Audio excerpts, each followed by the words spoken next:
Chapter 752. On the beach of the East Sea, 18 celestial fiend puppets stood in a straight line behind Princess Zhangluo.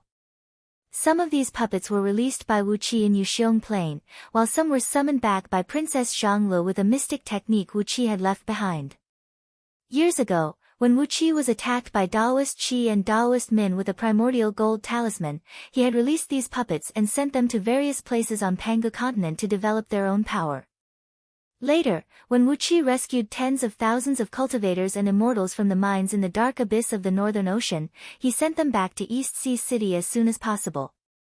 After learning that Wu Qi was in some unknown place after the void was torn apart, Princess Zhangluo immediately summoned all the puppets and ordered them to bring all their subordinates, as well as all the natural treasures and money they had accumulated over the years, back to East Sea City as soon as possible.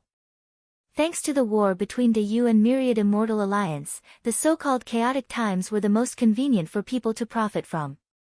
These puppets had gathered tens of thousands of immortals and itinerant cultivators whose homes had been destroyed, and taken advantage of the fact that the military of Dayu had no time to deal with them, to wantonly mine mineral veins and collect natural treasures, bringing back countless rare and precious items. Nearly 100,000 cultivators and immortals were now hiding in the Dragon Palace built by Lord Xiansheng and others in the depths of the East Sea. Here, Princess Zhangluo was listening to the information brought to her by a few secret agents of Scouting Office. The 18 celestial fiend puppets stood behind her without saying a word, fixing their deep and merciless eyes at the few secret agents of Scouting Office. The tremendous pressure emanated from them made cold sweat roll down their foreheads, but their bodies were still as taut as steel wires, and they did not tremble or waver. The news of Wu Qi's disappearance had reached Zhong Province, and as expected, Yu Mu was the first to jump out. He openly claimed that since Wu Qi had perished together with those vengeful divine beasts and had no heir to inherit his title, he should be stripped of his title of Marquis of East Sea Province and taken back the vast territory of East Sea Province.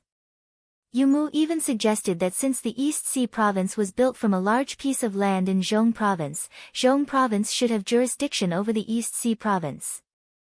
He also proposed to all the wealthy clans and nobles in Zhong Province that after the East Sea Province was taken back, all the wealthy clans in Zhong Province should send their elite disciples to compete for the power of prefecture overseer of East Sea Province, so that the East Sea Province, a vast and populous province, could not fall into chaos. Yes, the East Sea Province had a large population nowadays. After the human emperor issued an imperial edict to confer Wu Qi the title of third-grade Marquis of East Sea Province, the East Sea Province was included in the list of third-grade provinces in Dayu. A third-grade province should have its own style. At least, in terms of population, a mere few million people was not worthy of the title. Therefore, the officials of Dayu were busy migrating to the East Sea Province, and Gao was a good man to the end. In just a few days, thousands of his people had begun to move to the East Sea Province. No matter how one looked at it, the East Sea Province was a huge province with a land area comparable to several ordinary provinces, and its population was destined to grow rapidly. It was a big fat piece of meat. Even without Yu Mu jumping out to stir up trouble, the East Sea Province had already aroused the greed of countless people. But after Yu Mu's public outcry, many wealthy clans and nobles in Zhong Province began to chime in, asking Bo Zhongfu to quickly submit a memorial to the human emperor. If Wu Qi could not fulfill his duty as the prefecture overseer of East Sea Province, then the land of East Sea Province and the title of Marquis of East Sea Province should be taken back. What these spies brought them was the news that Yu Mu had colluded with many influential figures in Zhong Province in the past few days. With her hands tucked under her sleeves, Princess Zhangluo looked calmly at the moon that was slowly rising over the horizon. "How could Wu Qi die so easily?" she said in a gentle voice. "I can feel that he is still alive, and he is plotting something bad." With a faint smile, Princess Zhangluo said coolly, "But, since someone is courting death, let's teach him a lesson. We have to step up the assassination of Yu Miao's lineal clan members, increase the manpower, and kill everyone related to him at all costs, including the relatives of the servants and servants in his mansion. Kill everyone who is related to him." With a strange gleam flashing in her eyes, Princess Zhangluo said in a cold voice, "Tell Brother Chengfen that all the manpower in East Sea Province is at his disposal." Except for our lineal descendants, all the immortals, itinerant cultivators, and mountain spirits and aquatic monsters who have been subdued by us are at his disposal. Do whatever you can to make Yu Mu suffer. Use the cruelest means to retaliate against him. Kill his male relatives, abduct his female relatives, and spread the news that Yu Mu's relatives have been tortured and killed as fast as you can. Let the whole world know that Yu Mu can't even protect his own relatives. With a grim laugh, Princess Zhanglu clenched her teeth and said, "Kill those influential figures in Zhong province who colluded with Yu Mu if you can, and kill those whose defenses are tight or whose overall strength is too strong to assassinate. Kill their children and grandchildren. In short, make them suffer. If their children and grandchildren are well guarded, poison the rivers in their territories, burn their farmlands and forests, destroy their underground energy veins, spread all kinds of plagues, and disturb their territories." With a flick of her long sleeves, 2 gusts of wind came whistling out and smashed a few large reefs on the beach. "Since they are coveting our territories, let us destroy them," Princess Zhanglu cried out sternly. "No matter the cost, no matter the means, no matter the casualties, we have to deter them, destroy them, make them howl, make them fear, make them despair, and make them kneel before us and weep bitterly." A 5-colored divine ray towered into the sky from the top of Princess Zhongli's head. A terrible aura swept out in all directions, and an enormous and mysterious force enveloped the entire East Sea province in a flash. Thunderclouds churned high up in the sky, and countless thunderbolts smashed in all directions, but none of them dared to get close to Princess Zhanglu. A strange voice slowly came out of Princess Zhongli's mouth. As she chanted, swarms of locusts rose out of the ground, forming a large dark cloud that spread in all directions. Tiny, invisible toxins and plague viruses quickly multiplied in the air, spreading into the distance as Princess Zhanglu willed it. Invisible curses took shape in the void, and at the same time, the mountains, rivers, flowers, trees, birds, and beasts in the East Sea province began to make strange noises that mortals, cultivators, immortals, and even the oracles and warriors of Deyu could not hear. These curses spread in the air, quickly turning into ominous forces of disaster that struck at some of the people Princess Zhanglu had been thinking about in her mind. The ancient Tao of divinity. The divine meridians of heavenly wrath. The Tao of the god of scourge. Princess Zhongli's beautiful hair suddenly turned an ominous purple-red color, and her eyes shone with a magnificent red gleam that made one despair. As she recited the words in a low voice, a ring of purple-red divine light suddenly appeared amidst the 5-colored divine light hovering over her head. Amidst the divine light was a shrine inlaid with gold and jade, in which sat a goddess, no more than 3 feet tall, who looked exactly like Princess Zhanglu, sitting proudly on the throne. Because of the tremendous pressure brought by Wu Qi's disappearance, and the great fury brought by Yu Miao and the others, the bloodline of the divine path in Princess Zhongli's body was stimulated. In that instant, she communicated with heaven and earth, broke through the current bottleneck, and formed the first golden body of the ancient god in the bloodline of the heaven god she had inherited. This golden body of the ancient god controlled the Tao of the scourge of the divine bloodline of the ancient gods, a terrible divine path that specialized in bringing all kinds of disasters to the world. As soon as Princess Zhanglu reached this level, she immediately mastered the 3 terrible powers of plague, and evil spirit curses, and immediately launched an attack on the enemies she had identified in her mind. As soon as these locusts were formed, they disappeared into the void after flying for tens of miles. Not long after, they appeared out of thin air in some of the provinces ruled by the rich and powerful families in Zhong province. It was the same for the viruses. They disappeared and reappeared out of thin air, spreading rapidly in some of the provinces. The invisible curse had even attached itself to some people, such as the few sons whom Yu Miao trusted the most, who were having a secret discussion with Yu Miao with a smile on their faces. They let out inexplicable howls and fell to the ground. Abscesses quickly grew on their bodies, and all kinds of strange diseases began to spread rapidly. Some even had a few hairy poisonous insects crawling out of their eye sockets. Yu Miao cried out in horror. He hurriedly cast a spell to save his sons, but the divine power of the ancient god of scourge was completely different from the spells of ghosts and deities he was proficient in. His spell was not the right one, and he could only barely control the diseases of his sons. How could he save them? A very interesting divine power. Princess Xianglu narrowed her eyes and smiled.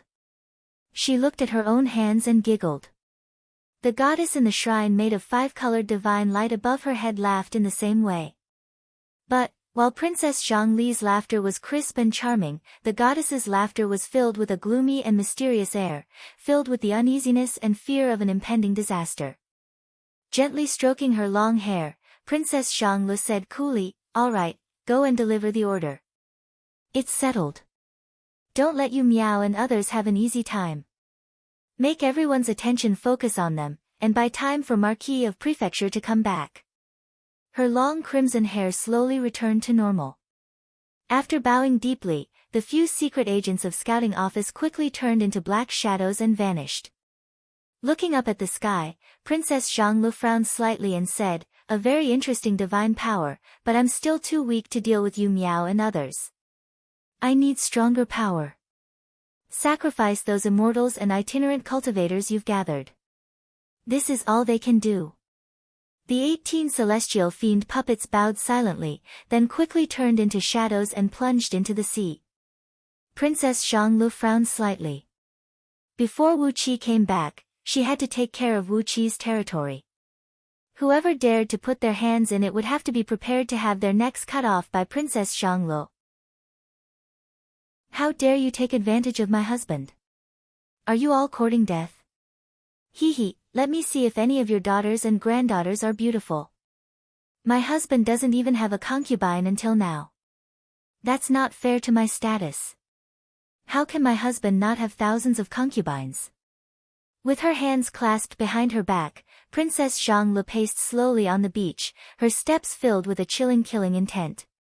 It was a killing intent that was even more frightening than Wu Qi's rage. Chapter 753. Mount Hanyu, outside Zhongning City in Zhong Province, inside a cave made of xianbing, Yu Miao stood beside a bed made of cold jade, his teeth clenched and his body trembling as he looked at his 2 sons, who were lying on the bed and howling in pain. His 2 sons had completely lost their human forms.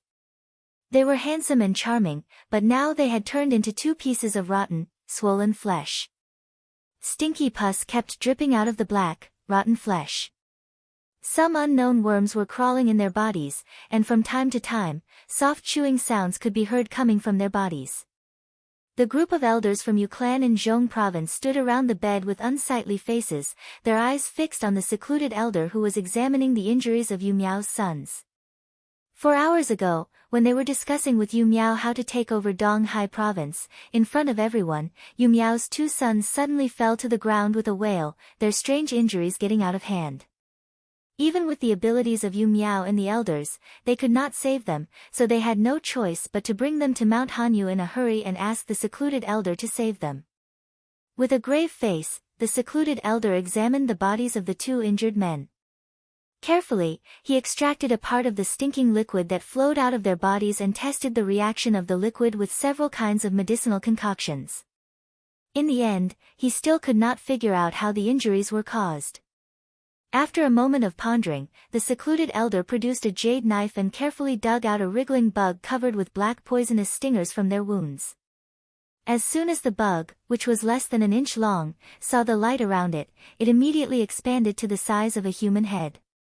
Then, it exploded into pieces with a loud boom, sending countless poisonous hairs flying in all directions. Yu Miao and the others were so frightened that they hastily made their move. Bone talismans of various colors produced a large curtain of light to protect everyone. The black, extremely sharp and fine poisonous stinger darted out, bumping against the light shield created by the bone talisman along with an ear-piercing swishing sound. The poisonous stinger was blown into pieces by the tremendous counterforce, turning into black smoke and disappearing into nothingness. Even the bug had turned into a wisp of smoke, slowly dissipating in the air. The secluded elder's face turned even more unsightly. He looked at Yu Miao with a very serious expression and said in a deep voice, "Who the hell have you offended? This is not the magic that we, the Directorate of Celestials, are familiar with. It seems to be the heavenly wrath cast by an innate deity who had mastered the great Tao of heaven and earth in the ancient times. All of the injuries, including these poisonous insects, are formed from divine power. They seem real yet not real, seem fake yet not fake. After sighing with emotion, the secluded elder shook his head and said, "The ancient Tao of divinity. They are the true gods who were born from the heavenly Tao and have the destiny in their hands. The Tao of ghost and deity used by the Directorate of Celestials today is not comparable to them. All of you know that the so-called ghosts and deities that we worship are actually just powerful demons from the outer realms. They can't be compared to the true ancient gods." Yu Miao's face twisted as he gritted his teeth and asked, "Is there any way to save him?" The secluded elder pondered for a moment and nodded seriously, "Of course there is a way to save him." Yu Mu was wild with joy.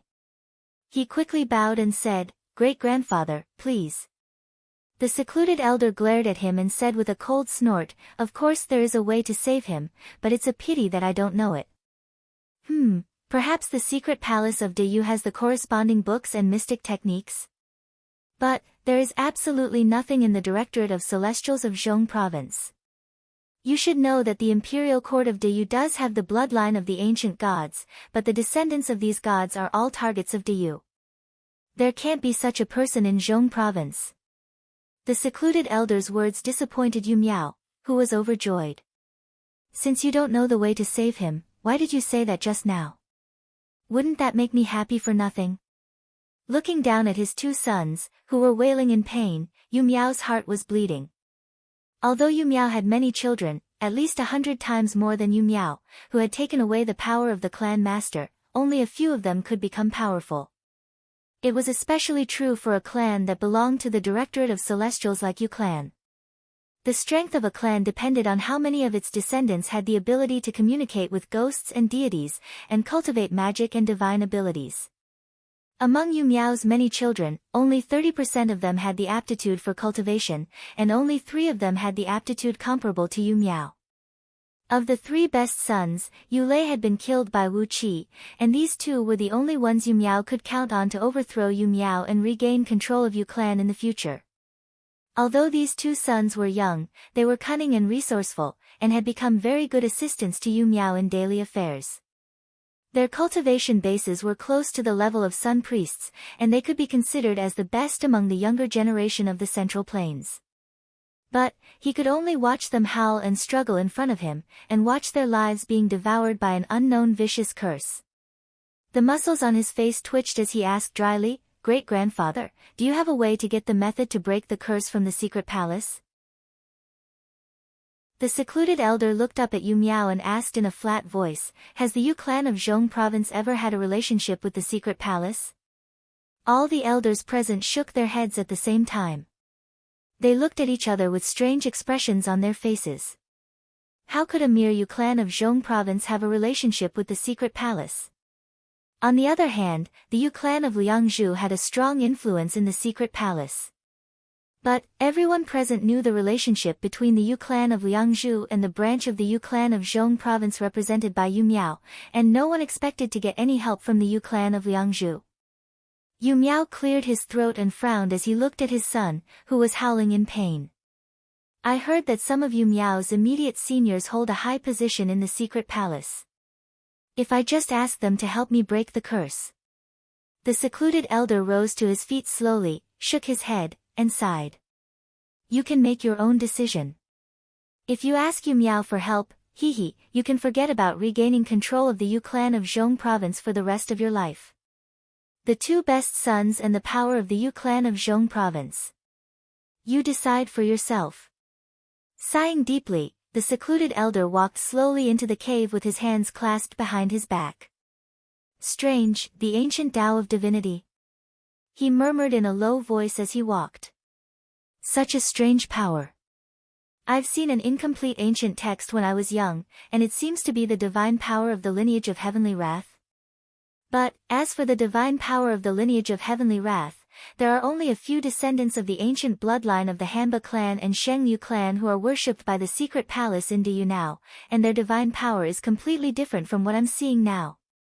The elders of the Yu clan looked helplessly at the secluded elder's back, then turned to look at Yu Miao. Yu Miao sat down weakly on the cold jade bed. He stared blankly at his two sons, and tears suddenly rolled down his cheeks. He could not remember how many years it had been since he last shed tears. It seemed that he had not shed tears since he was 7 years old, when he killed a few disobedient servants with a curse for the first time. After so many years of ups and downs, he had always thought that he had a heart of stone, and that he would never be sad again. But now, it seemed that he had overestimated himself. A man does not shed tears easily, but only when he is deeply hurt. Tears were rolling down his cheeks at the moment, and his mind was in a mess. Who is the one who has plotted against my son?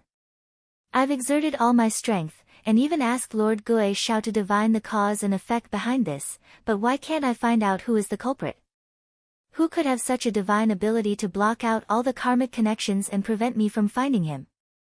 The elders were speechless. Not only had Yu Miao used all his strength to find the culprit, but they had also cooperated with him. Logically speaking, with so many sun oracles working together, even a supreme oracle could not completely block out the aura left behind by the curse. But, they could not find even the slightest clue. Could it be that the culprit was an existence stronger than a supreme oracle? That was simply preposterous. Not to mention that supreme oracles were the representatives of the pinnacle of power in this world. Even if there was an existence stronger than them, why would he do this to Yu Miao's son? Why couldn't he just kill Yu Miao?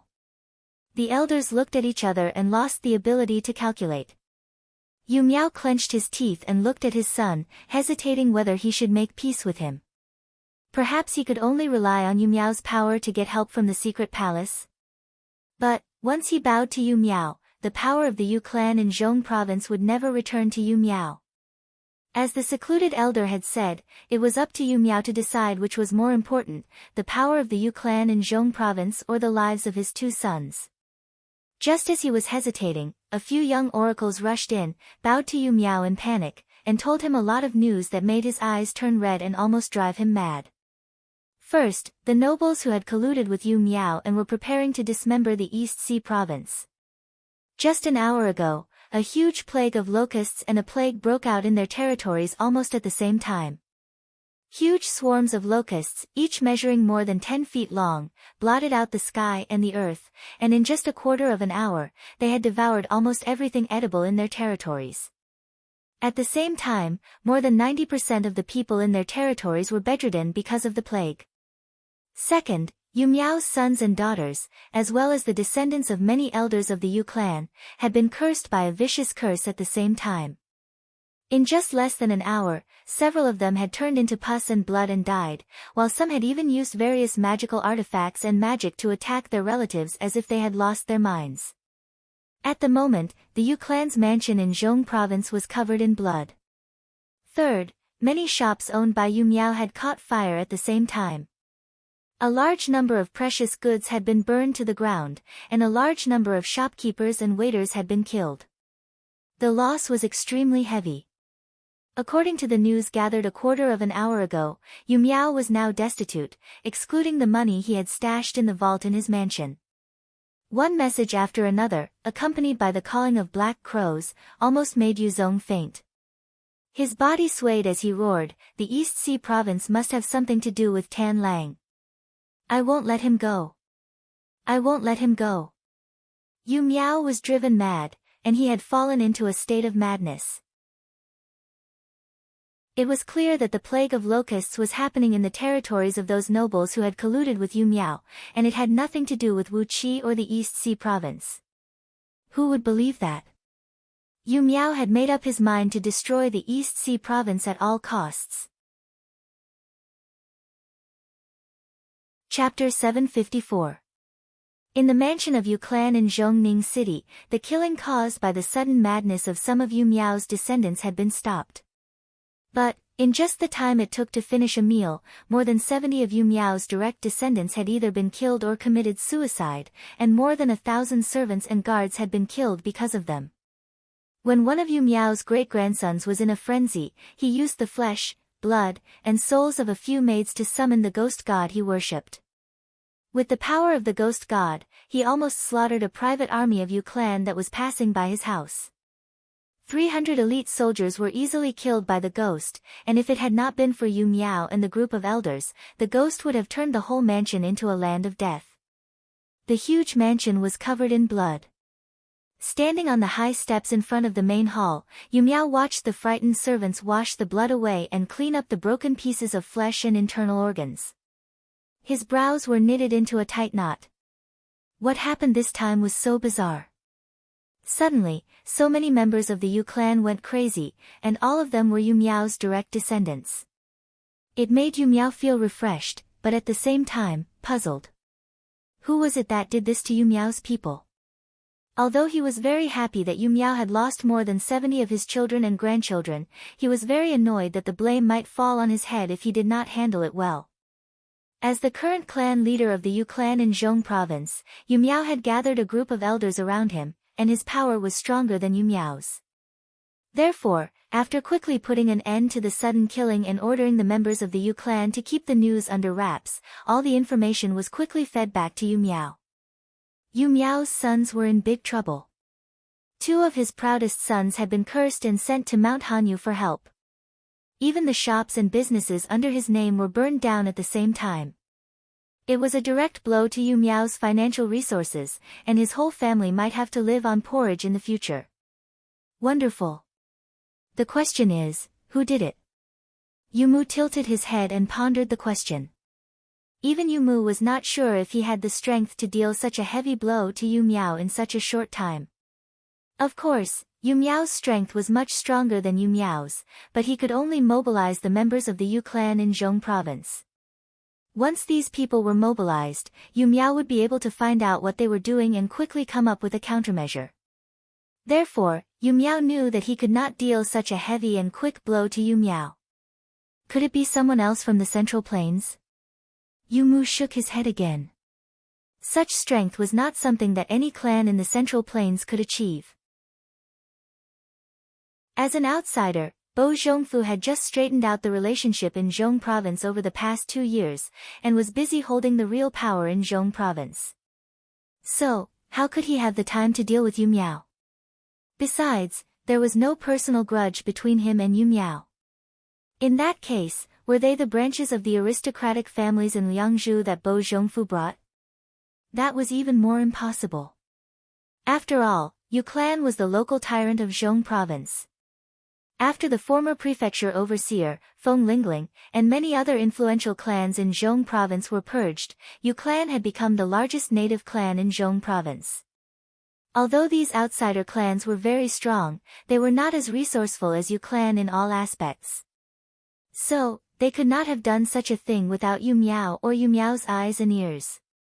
Laughing conceitedly, Yu Miao shook his head and muttered, "They don't have the strength to do this either."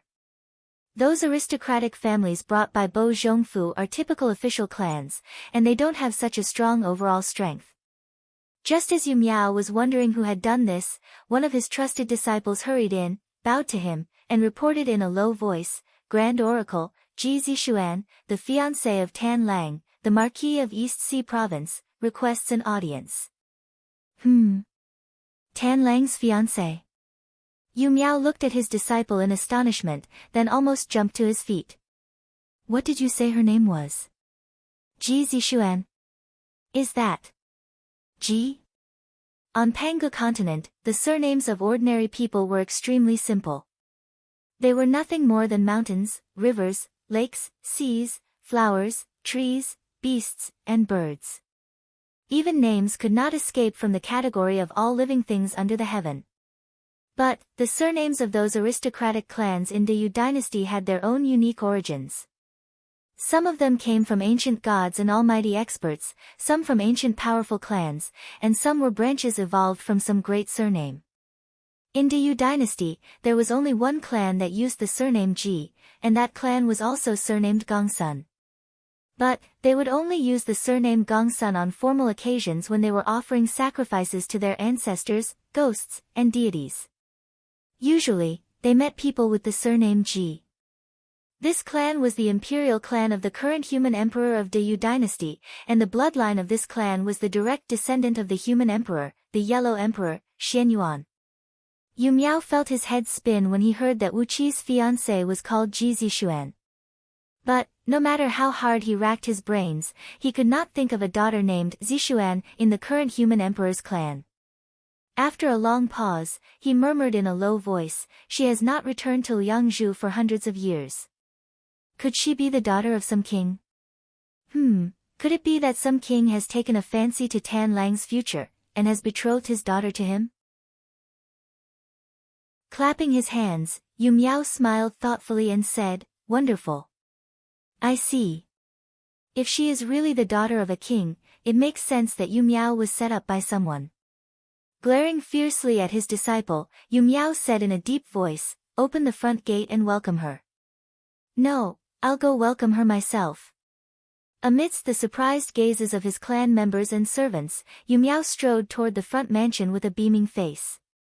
His body swayed slightly, and he had changed into a pitch-black brocade robe, embroidered with dark patterns of mountains and rivers. It was a robe that the nobles of Deyu would only wear when they met the most distinguished guests. Upon seeing Yu Miao change into this robe, his trusted disciples and subordinates hurried to his side, lining up in Chi-Chi to welcome him.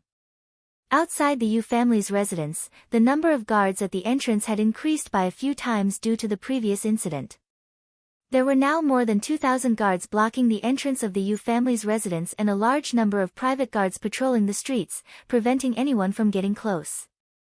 In the square outside the front gate, Princess Xianglu, dressed in a gorgeous palace dress and with her hair tied up in a high bun, was studying the front gate of Yu clan like a goddess who had just walked out of the prehistoric times. She was dressed in gorgeous clothes, and her temperament was elegant and otherworldly. As a member of the royal family, she naturally exuded an air of nobility, which frightened the group of guards in front of her so much that they did not dare to look her in the eye. Little Kair, who had eaten and drunk her fill, stood blankly on Princess Zhang Li's shoulder, her eyes staring blankly like a sparrow carved out of wood. Yu Miao strode out of the door and saw Princess Zhang Li standing alone. He took a deep breath. Not to mention Princess Zhang Li's beauty and clothes, just her noble temperament alone made his heart skip a beat. In particular, Princess Zhang Li's temperament was so lofty that even some of the princes from the imperial clan whom Yu Miao had met in Liangzhu could not compare. Although she was standing alone, Princess Zhang Li gave off the feeling of a god from the ancient times, who stood proudly in the world and did not allow anyone to offend or get close to her. Anyone who came before her was like an ant, and they could only worship and look at her. No one could have a fair talk with her face to face. This girl comes from an extraordinary background. The closer he got to Princess Zhang Li, the greater the pressure he felt. When he was less than 30 feet away from Princess Zhang Li, the pressure made him unable to breathe or walk freely. His soul seemed to be howling, forcing him to kneel before Princess Zhang Li. Yu Miao turned to look at Princess Zhang Li in horror. What was going on? He did not have such a strange feeling when he met those princes from Deyu's imperial clan in those years. Princess Zhang Li put her hands under her sleeves, squinted at Yu Miao, and asked coolly, "Are you Yu Miao, the current clan master of Yu clan in Zhong province?" As soon as she spoke, an indescribable air of majesty rose from her, and there was a sense of uneasy crisis hidden in it. The strange pressure made Yu Miao's heart convulse, and he nearly fainted from it. Yu Miao's cultivation base was much stronger than Princess Zhang Li's, but his soul was far weaker than Princess Zhang Li's. He was just an ordinary mortal. Even though his cultivation base had reached the level of a sun oracle, the essence of his soul was still that of a mortal. Princess Zhang Li, on the other hand, had formed an innate divine soul, which made the essence of her soul much stronger than Yu Miao's. On top of that, she had recently formed the golden body of ancient god, which had elevated her soul to the level of a real ancient god. When the soul of a mortal faced the soul of a god, it was like an adult sheep facing a tiger cub. Even though Yu Miao's cultivation base was stronger than Princess Zhang Li's, he could only surrender before the pressure emanating from Princess Zhang Li's divine soul, and could not muster any thought of resistance. Faced with Princess Zhang Li's question, Yu Miao bowed slightly and said, "Yes, I am Yu Miao. May I ask who you are?" "I'm the fiancé of Tan Lang, the Marquis of East Sea Province, Princess Zhang Lu said coolly. I'm the fiancé of Tan Lang, the Marquis of East Sea Province. When he is traveling, I'm in charge of all the affairs in East Sea Province. Yu Miao is plotting against us in the East Sea, and I'm here today to discuss how to cooperate with you. I'll help you take complete control of the Yu clan in Zhong Province, and you will cooperate with me to kill all of Yu Miao's family members, as well as all his henchmen. Are you willing to do that? Right in front of Yu clan's mansion, in front of so many guards and private armies, Princess Zhang Lu nonchalantly mentioned that she wanted to kill Yu Miao, the current great elder of Yu clan, and all his family members. Cold sweat broke out on Yu Miao's back. He hurriedly glanced around and gave his trusted subordinates a wink, then respectfully invited Princess Zhang Lu into the mansion for a detailed discussion. Princess Zhang Lu gladly accepted Yu Miao's invitation. Chapter 755. In the Great Hall of Yu clan, Yu Miao dared not to take his seat according to the position of the host and guest. Instead, he placed 2 long tables in a straight line so that Princess Zhang Lu and himself could sit at the same level. The invisible majesty emanating from Princess Zhang Li's divine soul had awed him, making every word and action of his become extremely cautious and respectful. Holding an exquisite jade teacup in her hand, Princess Zhang Lu took a sip of the fragrant tea, then narrowed her eyes at Yu Miao and said in a deep voice, "Do you have any other opinion, clan leader? Join hands with me, kill Yu Miao, and seize the power of Yu clan. This is the cheapest thing we can do." Yu Miao grimaced, feeling very embarrassed. He wanted the power of Yu clan, and it was necessary for him to kill Yu Miao. But, in the current situation, once Yu Miao killed Yu Miao, it would inevitably lead to a backlash from the elders around Yu Miao. It was a trivial matter to kill Yu Miao for the power of Yu clan, but it was not in his interest to kill a group of elders and purge a group of Yu clan members for the sake of power. On Pangu continent, the overall strength of a clan depended on the members of its clan to maintain itself. The death of Yu Miao and a group of his children and relatives would not cause too much damage to the overall strength of Yu clan in Zhong province, but the death of a group of elders and about 70% of the members of Yu clan in Zhong province could completely wipe out the Yu clan in Zhong province. Even if Yu Miao were to seize the power, what was the value of such a broken Yu clan? Princess Zhang Lu stared coldly at Yu Miao with a slightly mocking smile on her face. Holding the teacup with both hands, she sipped the tea quietly and let Yu Miao make the decision. She looked down on Yu Miao a little. He had been the clan leader of Yu clan in Zhong province for hundreds of years, but he still could not take complete control of this small clan. His means and ability were really lacking. If any of the ministers of Great Yan had Yu Miao's strength, and with the support of the Yu clan in Liangzhu, it would take them at most 10 years to put them in their place.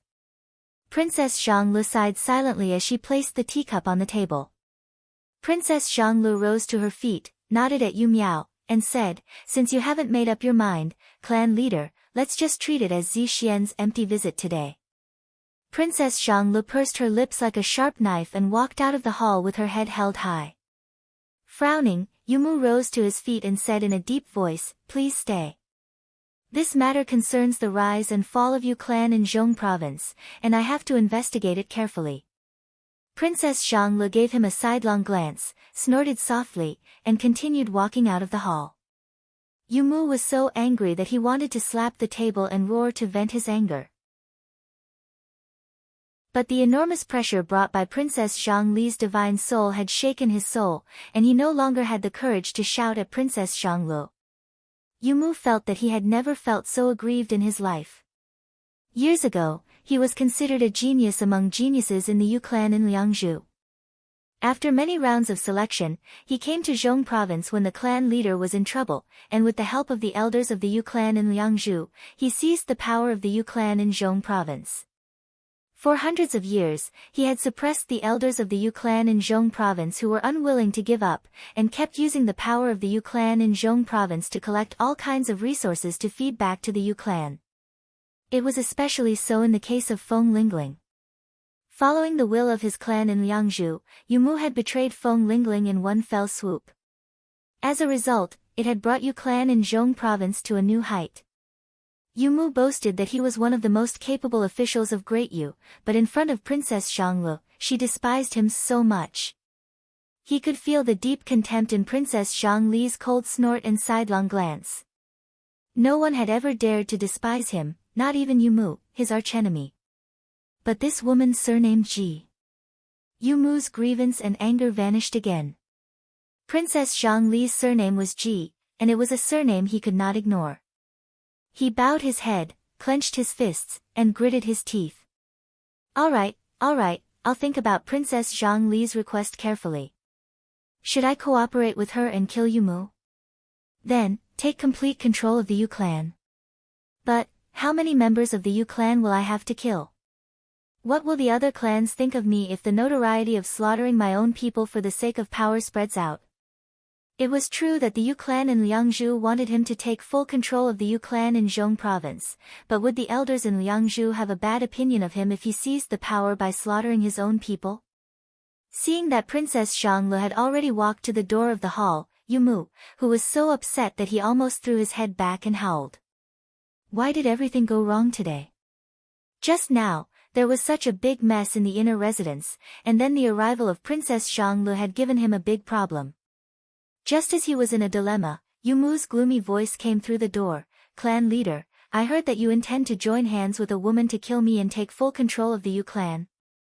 Ha, ha, ha, this is a plan that clan leader has been planning for many years, isn't it? Yu Mu's heart skipped a beat. What nonsense are you talking about, Yu Mu? He said with a cold snort.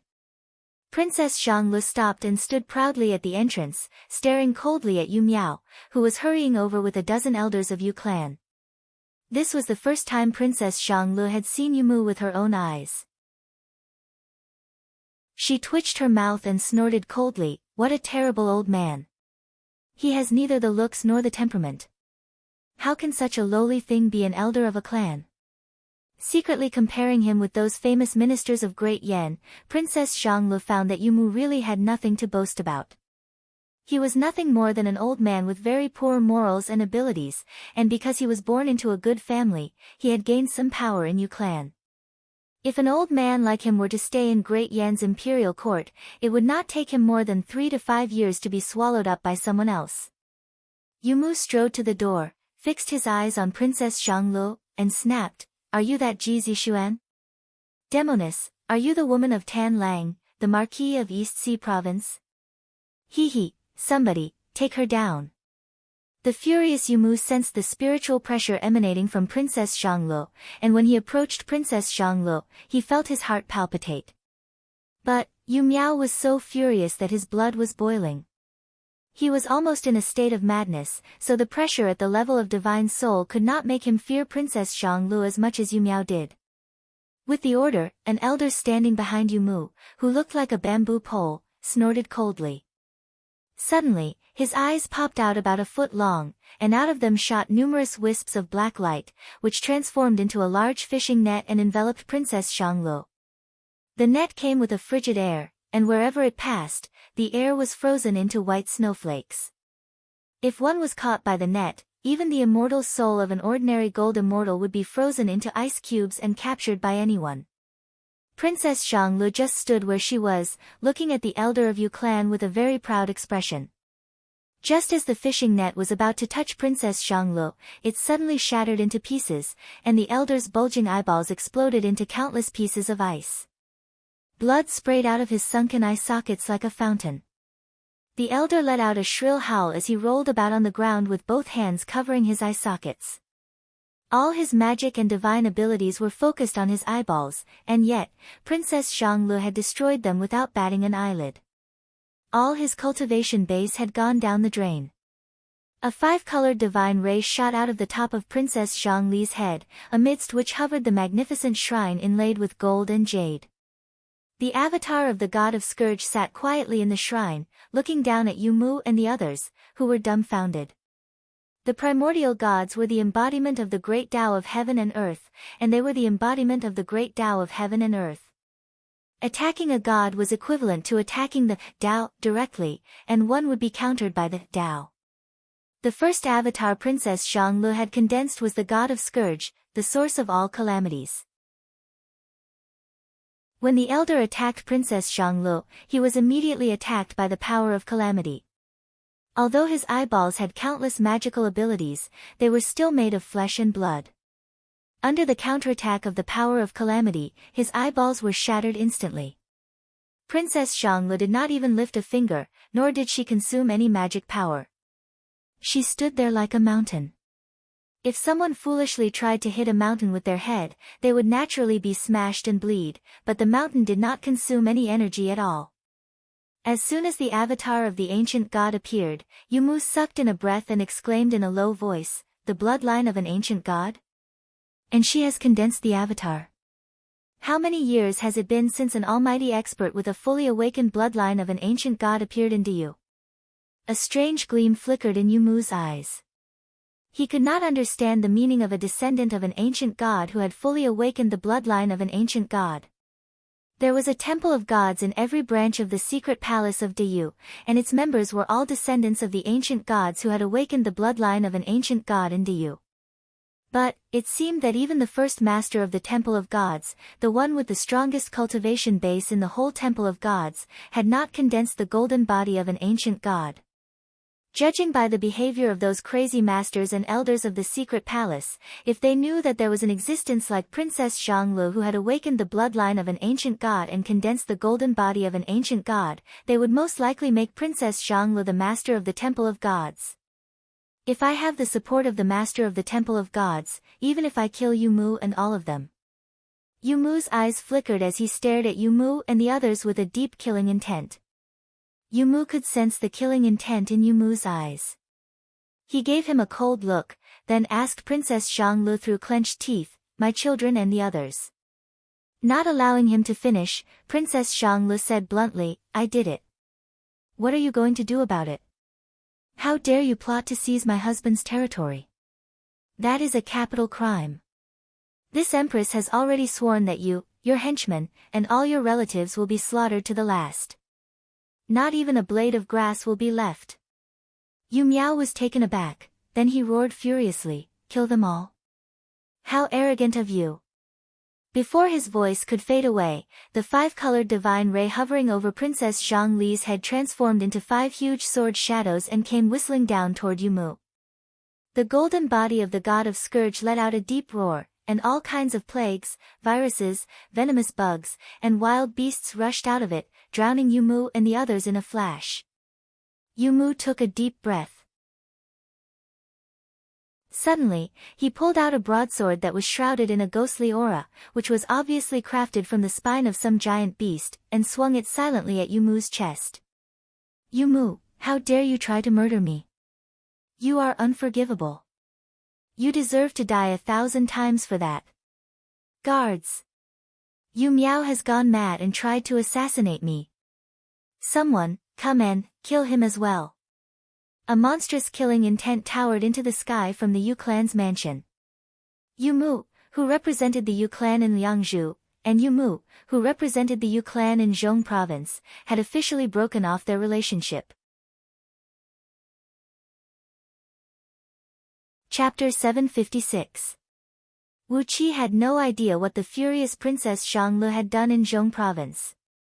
He was leading 378 strong heavenly ghosts and his soldiers to the lair of the primitive heavenly ghosts. The heavenly ghosts were running hard on the ground, while Wu Qi was riding on Ao Buzan and flying over their heads. A few miles behind them, the jade armor mystic turtle flying ship was moving slowly, surrounded by dark clouds and thick fog. A bone-chilling wind was blowing. In the outside world, this kind of wind, which was unique to the ghost realm, was enough to blow the immortal body and immortal soul of ordinary immortals into nothingness. But in the ghost realm, this kind of wind was blowing all the time, so the creatures here were much stronger than the creatures in the outside world. Even those who were only in the realm of nascent divinity had fleshly bodies that were strong enough to compete with heaven immortals who specialized in body tempering. As for the heavenly ghosts who were leading the way down below, they could run at this speed for 3 days and 3 nights in a row. If they were willing to spend a little of their energy essence, they could run at this speed for several hours at a speed 10 times faster. As for the mighty heavenly ghosts, they could run at this speed for 3 days and 3 nights as long as their stomachs were full. They could not travel through the void in the ghost realm, for where innate ghost energy filled the air, they could not.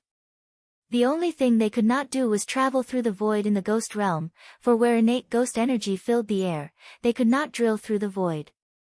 But as long as they were summoned to the outside world, they could instinctively master the divine ability to travel through the void to attack the enemy.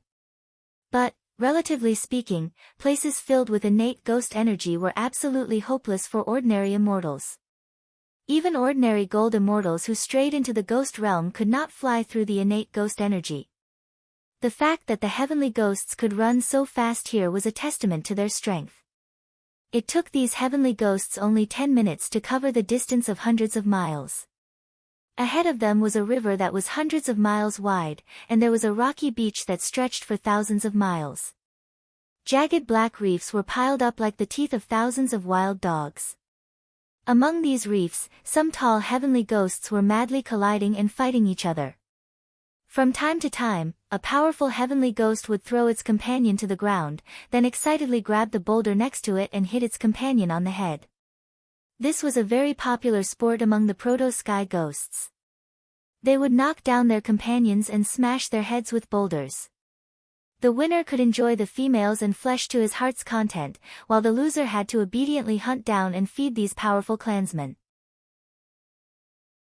There was a popular saying among the immortals in the outside world that the reason these primitive sky ghosts could develop intelligence after dozens of generations was because of this barbaric and bloody sport. By constantly being hit on the head by boulders, their brains would evolve, and their egg-sized brains would grow larger and larger, eventually making them smarter and smarter. It was a joke used by immortals to despise the heavenly ghosts, but Wu Qi couldn't help but agree with their actions. Those powerful heavenly ghosts beat the weak ones to their heart's content, and those weak ones were beaten to death every day. They had to find a way to defeat these powerful heavenly ghosts. When they could not defeat the enemy with physical strength, they could only use the power of intelligence to figure out a way to defeat them. Therefore, this had definitely accelerated the evolution of the proto-sky ghosts. In the huge rocky beach, thousands of heavenly ghosts were playing this game excitedly. More than 2,000 unlucky losers were pinned to the ground, and the victors were happily lifting boulders that were as wide as 100 feet and smashing them on the heads. The heads of these proto-sky ghosts were huge, at least as big as 2 or 3 water tanks, but their brains were only the size of eggs. Loud bangs rang out when the boulders hit their skulls, which were almost all bones, and sparks flew out from time to time. The scene of more than 2,000 heavenly ghosts being pinned to the ground and having their heads smashed by boulders looked very impressive, but it was also very funny. Wu Qi twitched his mouth and said nothing, but Huang Liang and the others in the jade armor mystic turtle flying ship were laughing so hard that their mouths were crooked. In the heart of the rocky beach, on a beach surrounded by black screen-shaped reefs, a group of young heavenly ghosts were feasting crazily. The longest of them was only about 30 feet long, which was about the age of a human child of 3 or 5 years old, while the smallest was only about a foot long, which meant that they had just been born. There was no such thing as respecting the old and loving the young among the proto-sky ghosts. The older heavenly ghosts were devouring the food crazily, and when a newborn heavenly ghost jumped up and took a few bites of the prey, the older ones would immediately beat and kick them. The 30-feet-long heavenly ghost was beating the 1-foot-long baby to its heart's content, just like a burly man beating a little hen. It was a funny and cruel scene, which made people speechless at the customs of the primitive heavenly ghosts. Next to these little heavenly ghosts, thousands of male heavenly ghosts were mating crazily with a smaller number of female heavenly ghosts. The huge bodies of these heavenly ghosts collided with each other, producing loud, dull noises as their hard bone armor and bone spurs collided with each other, and from time to time, dazzling sparks would shoot out. Occasionally, some heavenly ghosts moved too violently. Their long, powerful tails tore through the void like whips and struck other heavenly ghosts, often leaving behind bone-deep wounds. Some of the injured heavenly ghosts roared and jumped to their feet, and a fight broke out. But, some heavenly ghosts were still clinging to the bodies of the female heavenly ghosts after being accidentally injured, trying their best to ram into them. This was the life of a proto-sky ghost. After eating and drinking, they would devote themselves to making the next generation. If nothing went wrong, they could lay 80 eggs at a time, and 80 offspring could be hatched at a time. As long as the proto-sky ghosts had enough nutrition, they could produce up to 3 eggs a year. In other words, a female proto-sky ghost could have 240 offspring in a year. It would only take them 10 years to reach adulthood, and then they could start reproducing. Therefore, if a pair of proto-sky ghosts, one male and one female, were thrown to an alien planet, it wouldn't take more than a few hundred years for the planet to be completely occupied by them, and all the living beings on the planet would become their food if there were no natural or man-made disasters. This was why the immortals forbade them from leaving the ghost realm at will. Even those who practiced the great art of heavenly ghosts rarely dared to let them reproduce in the outside world, for it would bring them great trouble. Among the thousands of heavenly ghosts who were reproducing, nearly 1,000 female heavenly ghosts were howling miserably. Clearly, they were not willing to do this. But, the proto-sky ghosts pressing down on them were much stronger than them, and they could not resist at all. Amidst their shrill howls, the female proto-sky ghosts slammed into their bodies even more excitedly, tearing their skeletons apart and spraying out copious amounts of blood. Wu Qi narrowed his eyes. The eyes of these female heavenly ghosts flickered with the light of wisdom. They should be the clansmen of the heavenly ghosts in the valley, the unlucky ones who had been abducted by these primitive heavenly ghosts as breeding tools. The heavenly ghosts leading the way stopped, straightened up, and looked at Wu Qi eagerly. These hideous heavenly ghosts stared at Wu Qi with tears in their eyes, as if they were puppies that had been beaten by their owners. There was a hint of cuteness in their ferocious appearance. Wu Qi patted Ao Buzan's head, signaling him to lower his altitude. Wu Qi looked at the heavenly ghosts and nodded. I can help you save your people, and all the female heavenly ghosts in this group will belong to you. But in the future, you will be my vassals. You must obey all my orders. The heavenly ghosts exchanged a glance, then prostrated themselves respectfully on the ground. Unlike their ancestor, who was infatuated with love, they would not offend a veteran ghost saint for the sake of a lover. The rule of the ghost realm was that the strong were respected. With Wu Qi's formidable strength and his promise to help them save their people, it was only natural for them to submit to Wu Qi. With the promise of these heavenly ghosts, Wu Qi threw his head back and let out a long roar. The flying ship of the Jade Armor Mystic Turtle emerged from the dark clouds and mist. It slowly flew over and hovered over the rocky beach. The primitive heavenly ghosts, who were beating their own people and carrying out their breeding plan, looked up at the same time and let out long, violent roars. Some of them could not wait to throw the boulders in their hands into the sky. The heavy boulders flew a few miles high and smashed accurately on the hull of the flying ship. But, the boulders could not cause any damage to the ship. The boulders fell back to the ground the same way they flew up, and the primitive heavenly ghosts who threw the boulders were still looking up at the sky stupidly. So, all the boulders smashed into their faces and knocked them down to the ground. Wu Qi laughed, and so did Huang Liang and the others in the flying ship.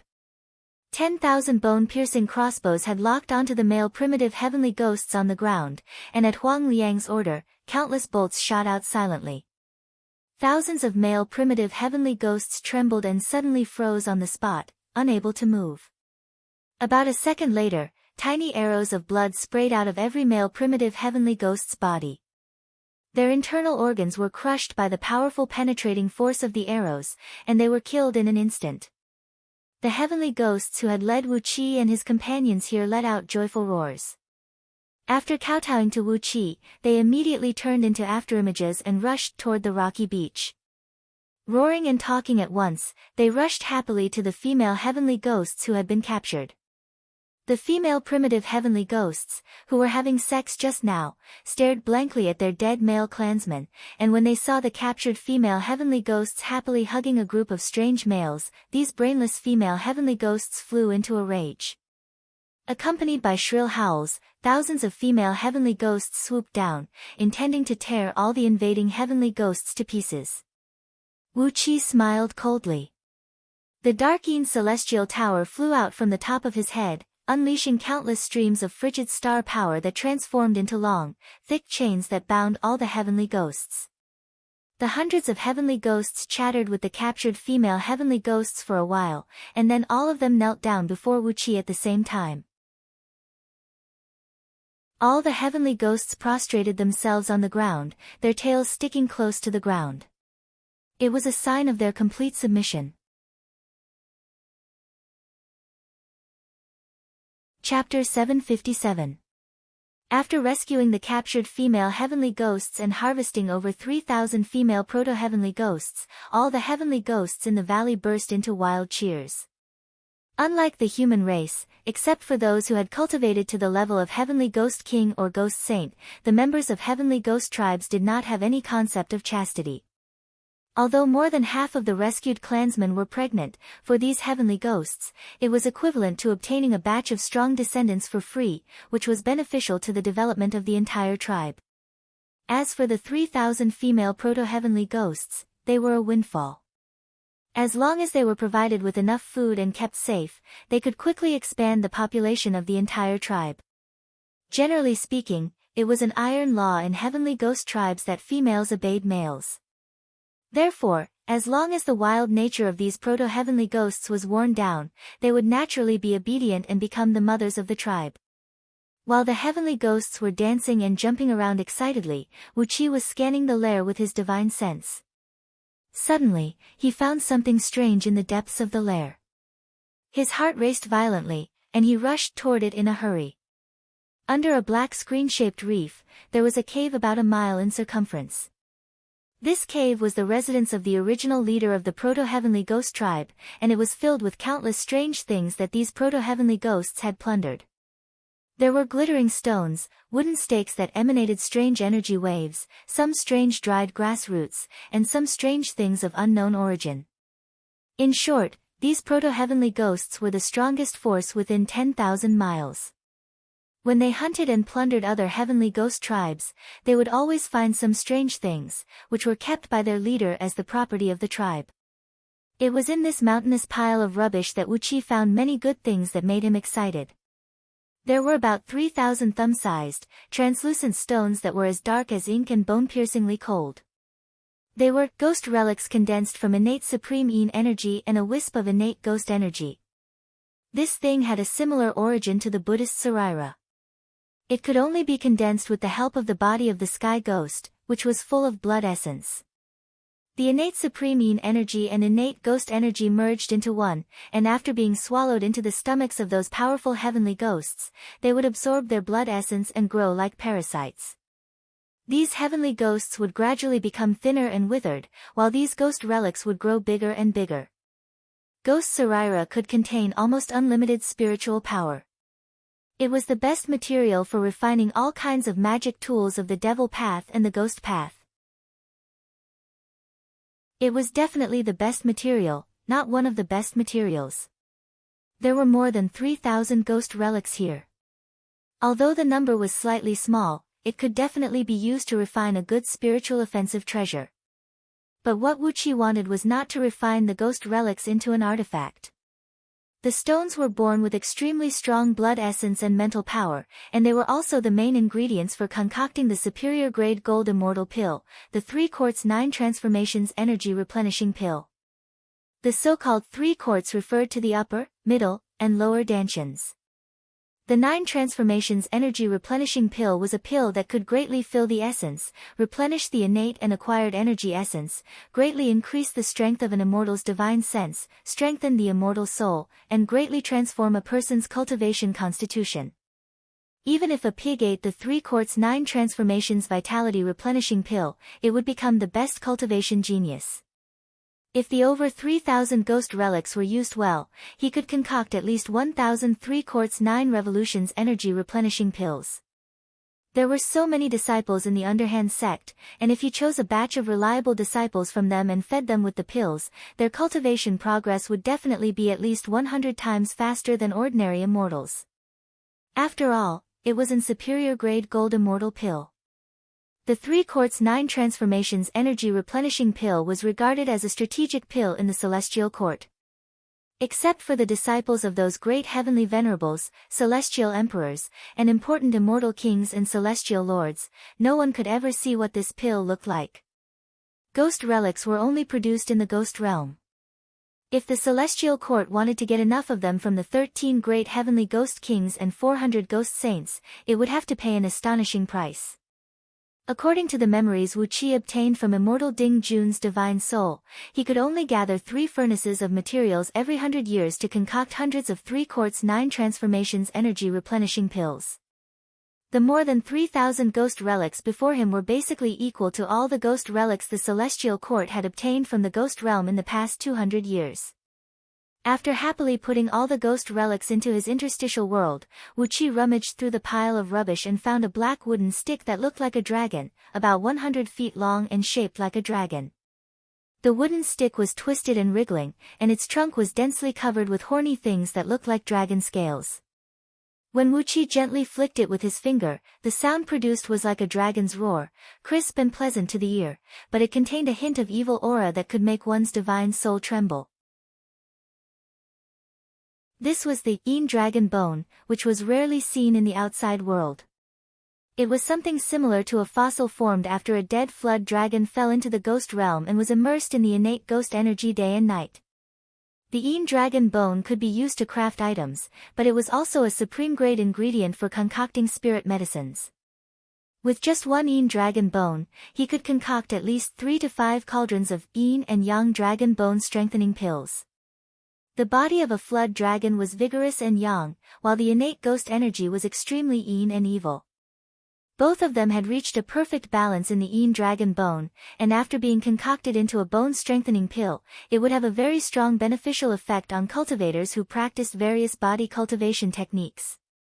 Basically, a single Yin dragon bone strengthening pill could make a nascent divinity cultivator possess a fleshly body that was not weaker than an 18th tier heaven immortal who specialized in body tempering.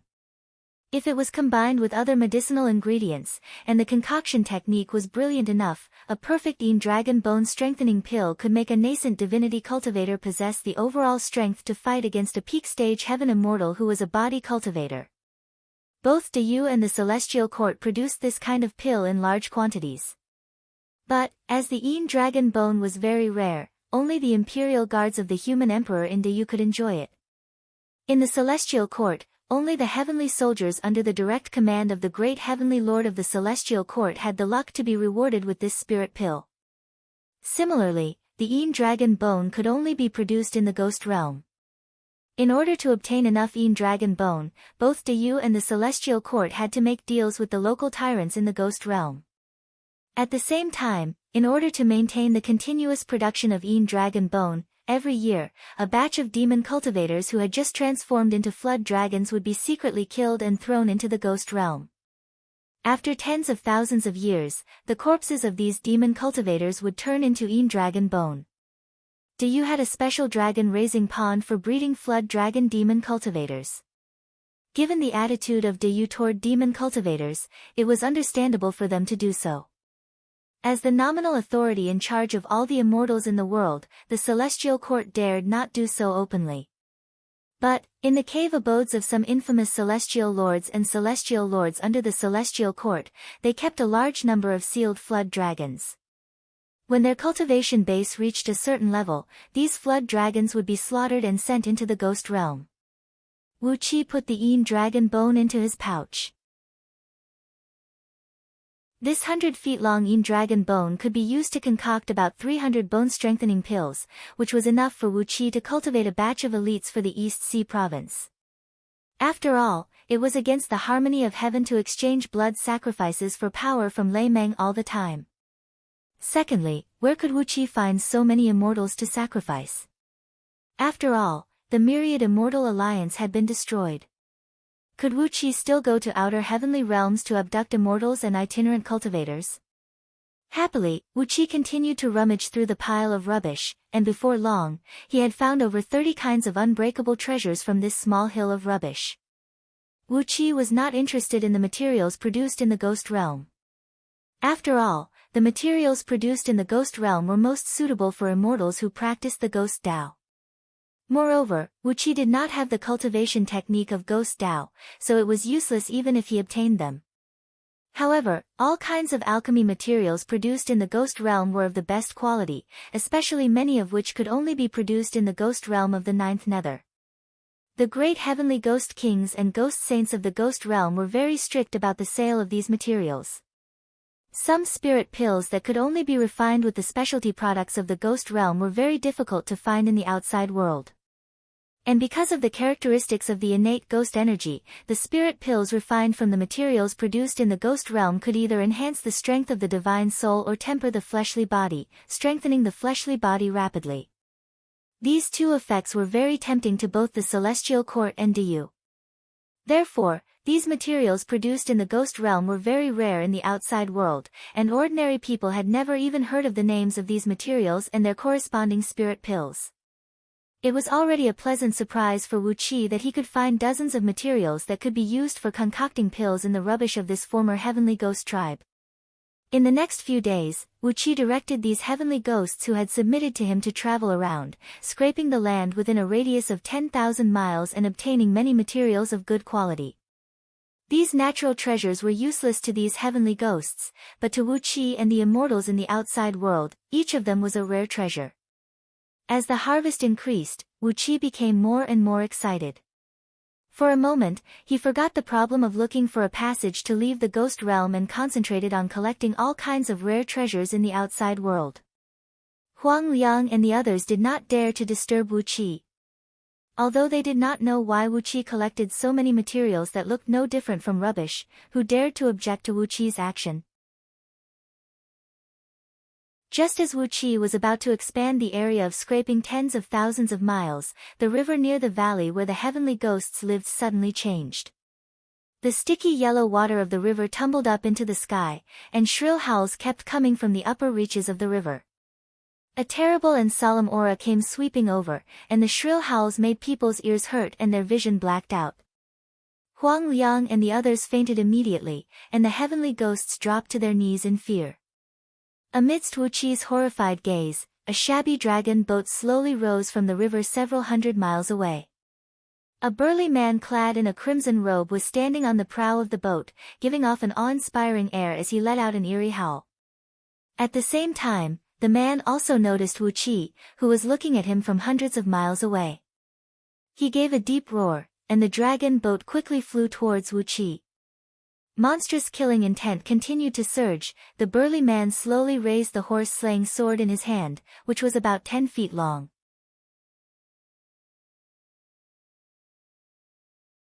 Chapter 758. The dragon boat in front of him was tall and ancient-looking, entirely green in color, as if it was carved out of a piece of wood that was 1,000 feet long and hundreds of feet wide. The dragon boat, which had originally been exquisitely carved, was now riddled with dozens of holes of varying sizes. The dragon head was missing in half, and the dragon tail was completely broken off. The roof of the cabin in the middle of the dragon boat had also been blown off, revealing the tables and praying mats and other items inside. However, all of the items were almost completely rotten. The man standing at the bow of the ship was 9 feet tall. His crimson robe was basically intact, but there was a very thin mark on his chest. Clearly, some kind of attack had pierced through this robe, which was embroidered with dozens of fire crows flying in the air. As for the man's body and face, Wu Qi only gave him a glance, then immediately turned his head away. All that was left of the man was a golden-purple skeleton. The dense innate ghost energy and some kind of unknown energy merged together, covering his skeleton with a layer of translucent muscles, barely forming a blurry facial features. In his deep, dark eye sockets, 2 faint red lights flashed, filled with an air of brutality and madness. This was not a man, but an ancient immortal who had fallen in the ghost realm many years ago, and had been infected by innate ghost energy and turned into a ghost. The 13 great heavenly ghost kings of the ghost realm had the same origin as him. They were all ancient almighty experts who had fallen, and after being soaked in innate ghost energy for countless eons, they had evolved into ghost bodies. As for the 400 ghost saints, more than half of them had the same origin, and only a small portion of them were ghost saints who were born and bred in the heavenly ghost realm. Accompanied by a fierce murderous aura, the dragon boat came before Wu Qi in a flash, slashing down toward Wu Qi with a long, serrated sword. Wu Qi snorted coldly. With a flick of his sleeve, he dodged the slash of the sword like a loach. With a wave of his right hand, the flying ship was sucked into his interstitial world by a beam of chaotic light that shot out of his palm. At the same time, a deafening rumble rang out from his interstitial world, causing Huang Liang and the others to fall into a deep coma. Then, he cast a soul-shaking curse on each of them, preventing them from waking up naturally for at least a month. After packing up Huang Liang and his companions, Wu Qi gently waved his fingers and sent all the members of Heavenly Ghost Clan he had subdued into his interstitial world. Just like Huang Liang and the others, before they entered the interstitial world, all the heavenly ghosts were knocked out by him, and each of them was given a soul-shaking spell. The sword brushed past Wu Qi's body, its edge tearing through the air and bringing up a cold breeze. The robe Wu Qi was wearing was just an ordinary one, so when the sword swept across it, his clothes were ripped to shreds in an instant, revealing his strong, tanned, and youthful body. The red gleam in the ancient immortal's eyes grew even brighter. With great difficulty, he opened his mouth and growled in a low voice, "Blood, meat, eat." The sword gleamed coldly, and the dragon boat drew a large circle in the air, then came smashing down toward Wu Qi. Wu Qi snorted coldly and locked his hands into an incantation gesture. Immediately, the surrounding innate ghost energy surged over and condensed into a Yin thunderbolt in his palm. Then, he casually released the thunderbolt, which was the size of a wicker basket, and shot toward the dragon boat at top speed, trailing a long trail of black smoke behind it. A deep, muffled boom rang out, and the dragon boat, which was already completely decayed, shattered to pieces. The ancient immortal, who had no consciousness to protect himself, was thrown dozens of miles away by the thunderbolt. The horse-slaying sword in his hand spun rapidly and flew out of his hand. After flying for over 100 miles, it easily stabbed into a towering mountain like a hot knife through butter. Wu Qi was taken aback. The horse-slaying sword was ridiculously long, and its shape was very strange. It looked like a red, twisted centipede with serrated teeth. Despite its ugly shape, it was so sharp, and it did not emit any energy fluctuation. Obviously, it was also a rare and extraordinary treasure. Without saying a word, Wu Qi sped towards the place where the sword fell. With a blink of his body, he came to the side of the lofty mountain and gave it a heavy punch. A loud boom rang out as half of the mountain was blown to pieces. The horse-slaying sword, which was shaped like a centipede and covered with serrated teeth, was twisting and leaping among the rocks like a living creature, about to soar into the sky. Without saying a word, Wu Qi punched the hilt of the sword, then casually formed 36 sealing runes and branded them on the sword. Amidst a sonorous sword cry, the sealing runes Wu Qi had formed in a hurry were torn to pieces by a casual shake of the sword. An incredibly fierce sword intent swept out from a slanted angle, cutting a fine line of blood on Wu Qi's hand. Blood dripped down from his hand. Instead of feeling angry, Wu Qi was overjoyed, and he burst into a loud laughter. As he had cultivated the true body of heaven and earth scripture, dragon transformation script, and dragon kill, the strength of his fleshly body had reached an incredible level. Although he was only a peak-level 5th-tier gold immortal, the actual strength of his fleshly body was comparable to an ordinary 2nd-tier gold immortal who specialized in body tempering. The sword was not controlled by anyone, and it was able to hurt his fleshly body with just a wisp of sword intent. Clearly, it was an extremely rare ancient artifact. Come to think of it, all the immortals who had fallen on this fragment of Panga continent, which eventually evolved into the ghost realm, were famous figures in the ancient times. If they were not the supreme almighty experts of that time, they would not have been able to shatter Panga continent, and eventually let a huge fragment drift into the outer heavenly realms, where it eventually merged with the first wisp of innate ghost energy after the primal chaos was created, and evolved into the ghost realm. Furthermore, after going through countless eons, they still retained their spirituality, and after being nourished by the innate ghost energy, they could transform into ghost bodies and be reborn again.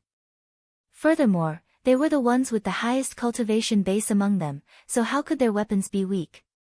It was said that the more powerful the ancient experts who had fallen in the 9th nether ghost realm were, the later they would be reborn. Just like the 13 great heavenly ghost kings, the few with the strongest cultivation were the last to be reborn as ghosts from the state of corpses. In other words, the ancient immortal Wu Qi had met was stronger than the 13 great heavenly ghost kings when they were alive, and his overall strength would definitely surpass them in the future. Wonderful! Are you here to give me a treasure? Wu Qi roared with laughter. His fingers moved rapidly, and in the blink of an eye, 3,600 restrictive runes poured out like a stream of water. The dark-green celestial tower flashed over his head, and the horse-slaying sword also disappeared without a trace. He had used the celestial array inside the dark-green celestial tower and the 3,600 restraining runes to suppress this oddly shaped sword. No matter how powerful it was, under the suppression of the law of time, it could no longer do anything. When Wu Qi had the time, he would refine it. Such a sharp treasure was extremely rare, and it could cut Wu Qi's fleshly body. In other words, it could easily tear apart an upper-grade gold immortal artifact.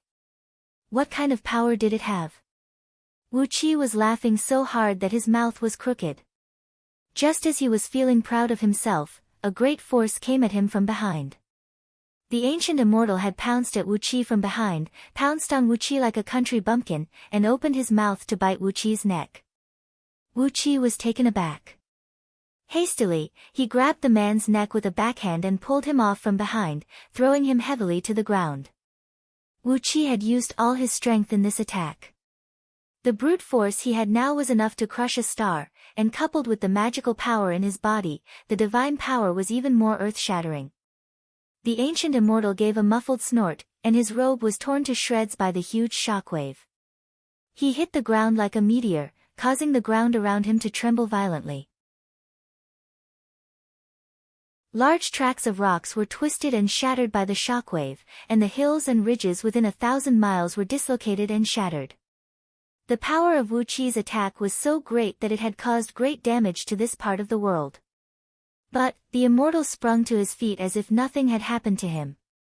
He spread his arms and rushed toward Wu Qi, roaring at the top of his lungs. Like a madman, he threw his arms around Wu Qi, his eyes flickering with a red flame, while waves of complicated and messy spiritual energy rushed toward Wu Qi. Carefully, Wu Qi dodged the immortal's attacks and knocked him to the ground again and again.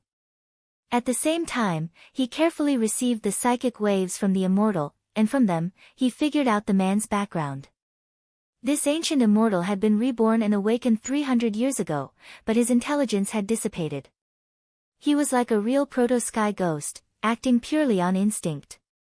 For the past 300 years, he had wandered around this region millions of miles in circumference, hunting prey that he was interested in. He was not very interested in those sky ghosts and primitive sky ghosts, so he did not attack the natives of the ghost realm. What he liked most was the flesh and blood of living creatures. Over the past 300 years, he had killed some immortals who came to the ghost realm for some unknown reason and sucked all their blood essence dry. These days, he was drifting casually in the river when he smelled the rich aroma of flesh and blood emanating from Wu Qi, Huang Liang, and the others. That was why he hurried here to have a feast. What kind of nose is that? How can you smell us from hundreds of miles away? Annoyed, Wu Qi grabbed the immortal's head and punched it dozens of times with all his strength. Amidst the deafening noise, the layer of translucent flesh and blood on the immortal's skin was smashed to pieces. But, his purple-gold skeleton was so strong that even though Wu Qi had exhausted all his strength, he could not leave even a mark on it. After all, the immortal's skeleton had been nourished by innate ghost energy for countless eons, making it as strong as the fleshly body of a primordial expert. How could the current Wu Qi hurt him? Fortunately, the immortal's intelligence had not recovered yet, and he could only act based on his instincts. When he gradually recalled the divine abilities and spells he had cultivated in the past from the marks on his body, and when he gradually learned how to absorb innate ghost energy to cultivate himself, Wu Qi would have to flee for his life whenever he saw him, and would not be able to beat him as casually as he did today. There was no other way to deal with the ancient immortal's body. Flustered and exasperated, Wu Qi sprayed out a large sheet of purple-green flame from his palms, burning the immortal's skull. The divine flame of order was specialized in destroying all kinds of evil things, fiends, ghosts, and other pure spiritual creatures. However, when Wu Qi sprayed out the divine flame of order, it immediately produced an unexpected and miraculous effect. The red flame in the ancient immortal's eyes was abruptly burned away by the divine flame of order. The immortal let out a shrill howl and fell heavily to the ground. As an ancient immortal who had just woken up 300 years ago, his poor divine sense was burned away by Wu Qi with the divine flame of order. Wu Qi looked at the purple-gold skeleton lying on the ground in horror. Suddenly, he let out a loud laugh, grabbed the skeleton, spun, and left. The ghost realm was indeed a place where one could make a fortune.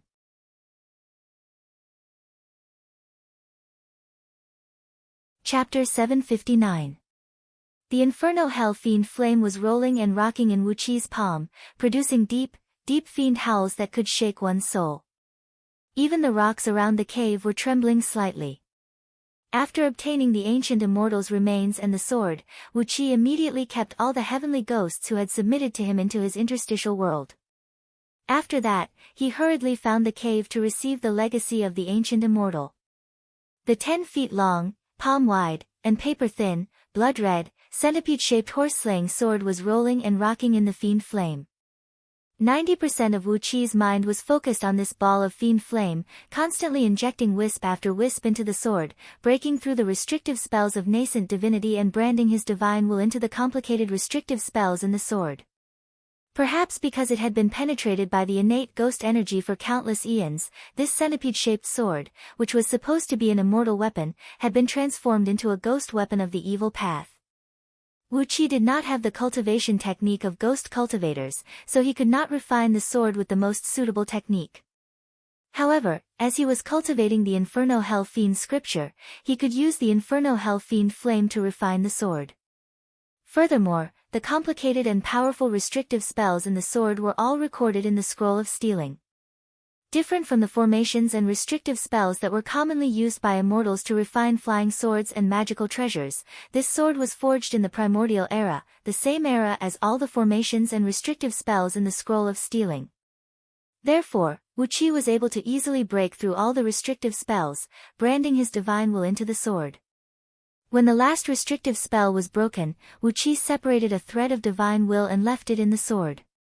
Abruptly, the 10 feet long blood-red sword transformed into a tiny centipede, less than 3 inches long. Like a living creature, it slithered and crawled all over Wu Qi's body, letting out deep buzzing noises from time to time. The tiny centipede shone with a bright light. Even with Wu Qi's cultivation base, when he cast a glance at it, the bright light made him feel a sharp pain in his eyes. What a treasure!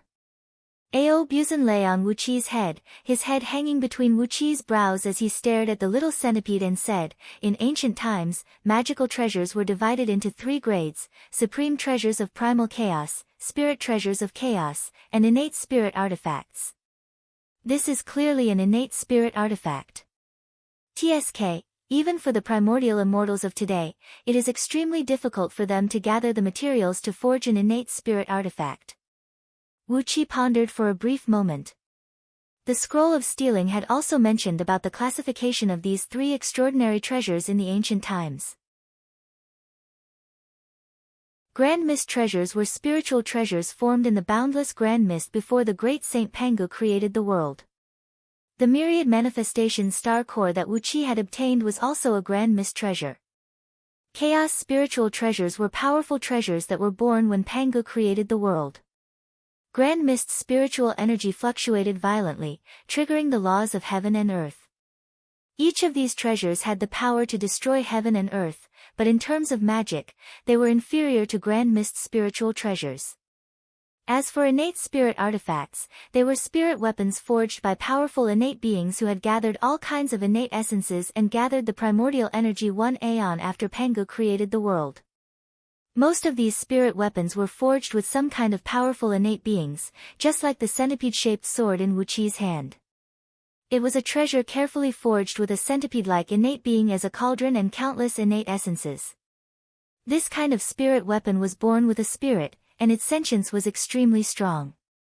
Although it was not like the immortal artifacts forged by immortal cultivators, whose spirits could cultivate to become immortals, in terms of pure lethality, these spirit weapons were much stronger than most of the primordial immortal weapons of today.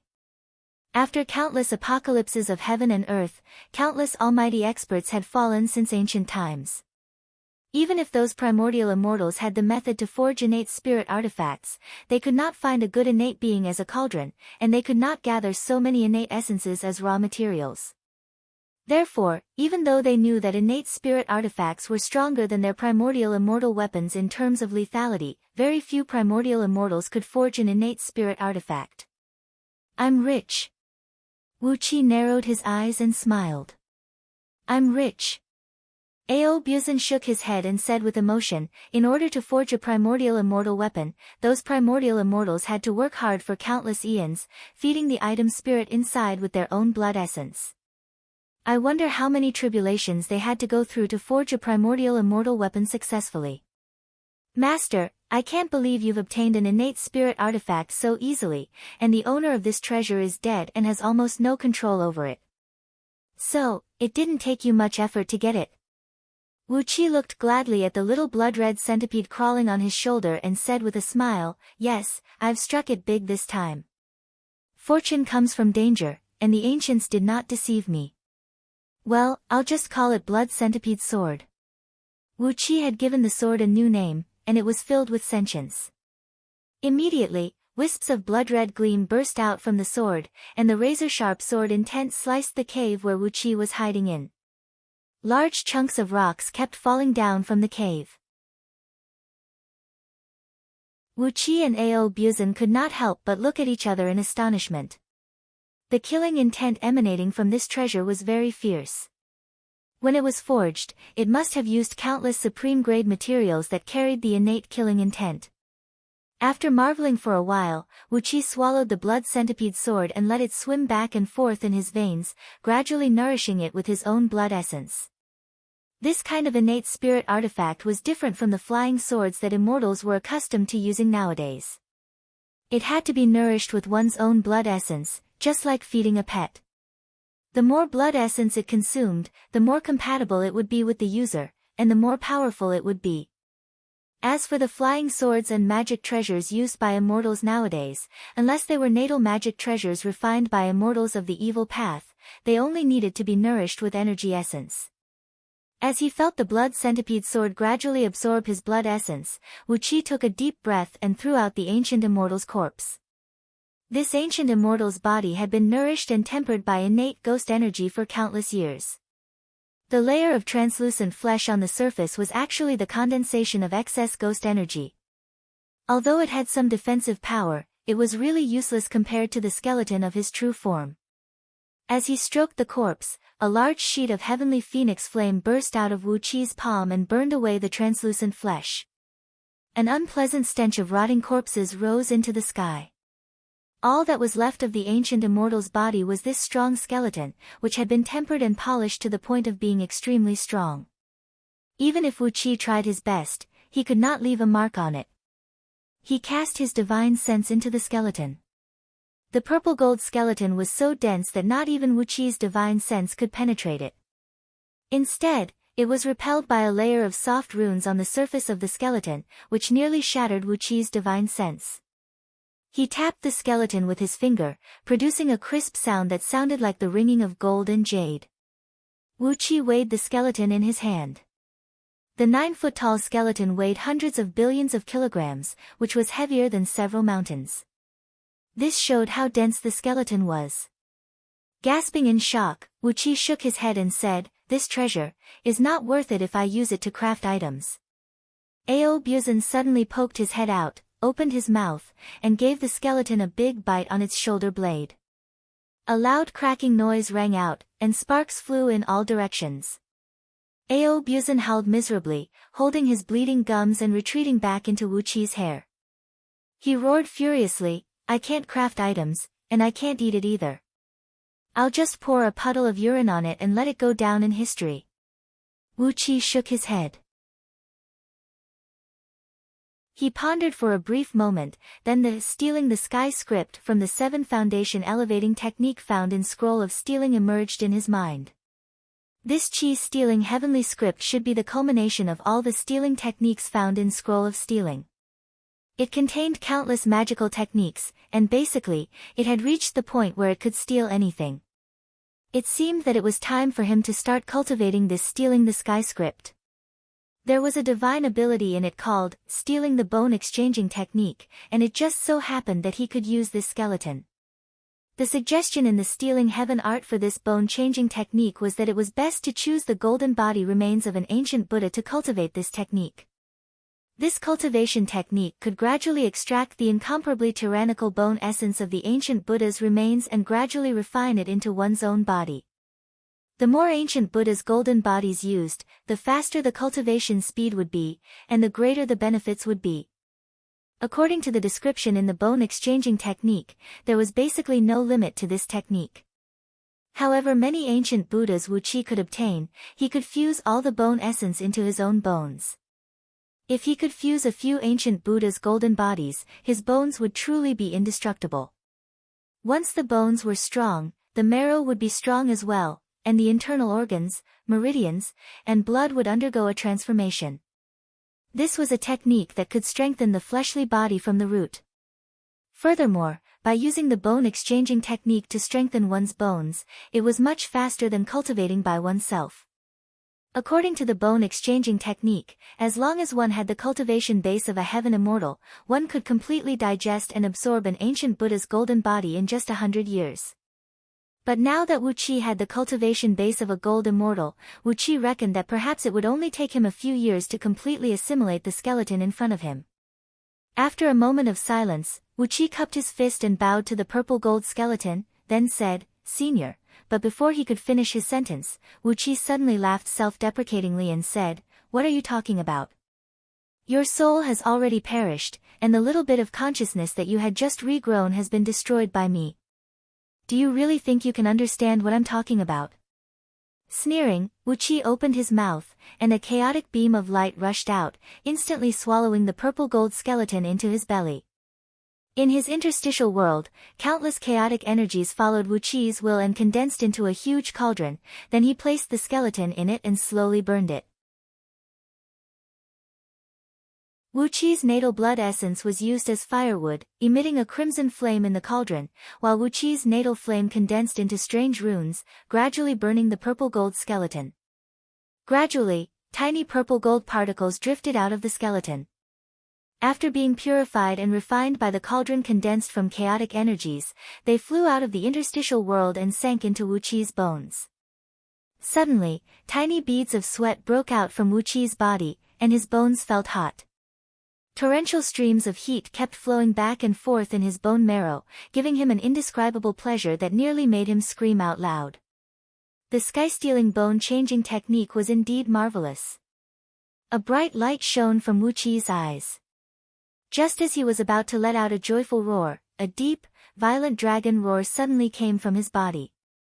The soul of Tao Tai, which he had absorbed, suddenly transformed into a beam of light and dove into the huge cauldron. It gripped the lid tightly with its 4 feet, while a blinding, blood-red flame burst out from its body. The soul of Tao Tai proactively helped Wu Qi absorb and refine the skeleton. With the help of the innate devouring power of Tao Tai, Wu Qi's speed of refining the skeleton was increased by 100 times. Wu Qi was struck with a wild joy. He did a quick calculation and found that in at most 1 month, he would be able to completely refine this skeleton. The soul of Tao Tai was so miraculous that Wu Qi threw his head back and roared excitedly. His roar shook the surrounding caves, causing them to rumble and collapse.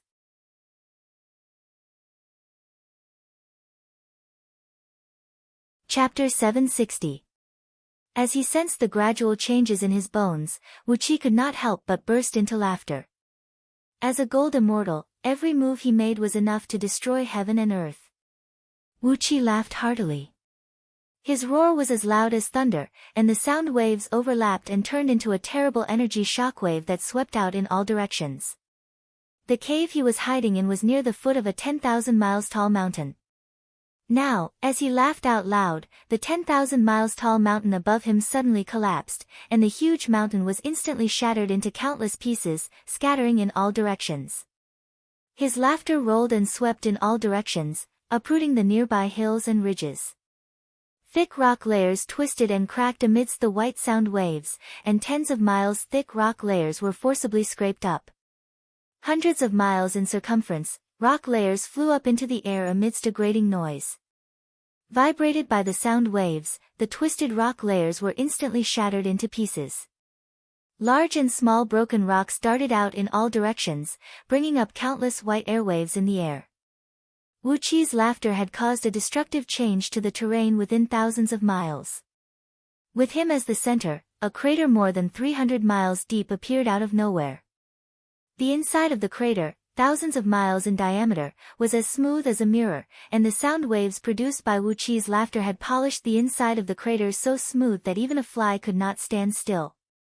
Thousands of miles away, a great river that was hundreds of miles wide was also affected by the laughter. The river water was pushed up into the sky by the laughter, and in the river, countless ferocious-looking large fishes and aquatic beasts exploded into pieces. All kinds of blood dyed the yellow river water colorful and dazzling. The laughter lasted for a full quarter of an hour before it stopped. When Wu Qi stopped, he could not help but look around in horror. He had just laughed to his heart's content, but it had caused such a destructive effect. Was this the power of a gold immortal? The rocks and sand in the ghost realm were soaked in ghost energy, making them as hard as ordinary heaven immortal artifacts. Even if an ordinary peak-level heaven immortal came to the ghost realm and exhausted all his immortal energy, he could only create a crater thousands of feet in diameter in the ground. Yet, Wu Qi's laughter could create a crater thousands of miles in diameter. With his cultivation base as a fifth-tier gold immortal, it would be shocking if it got out.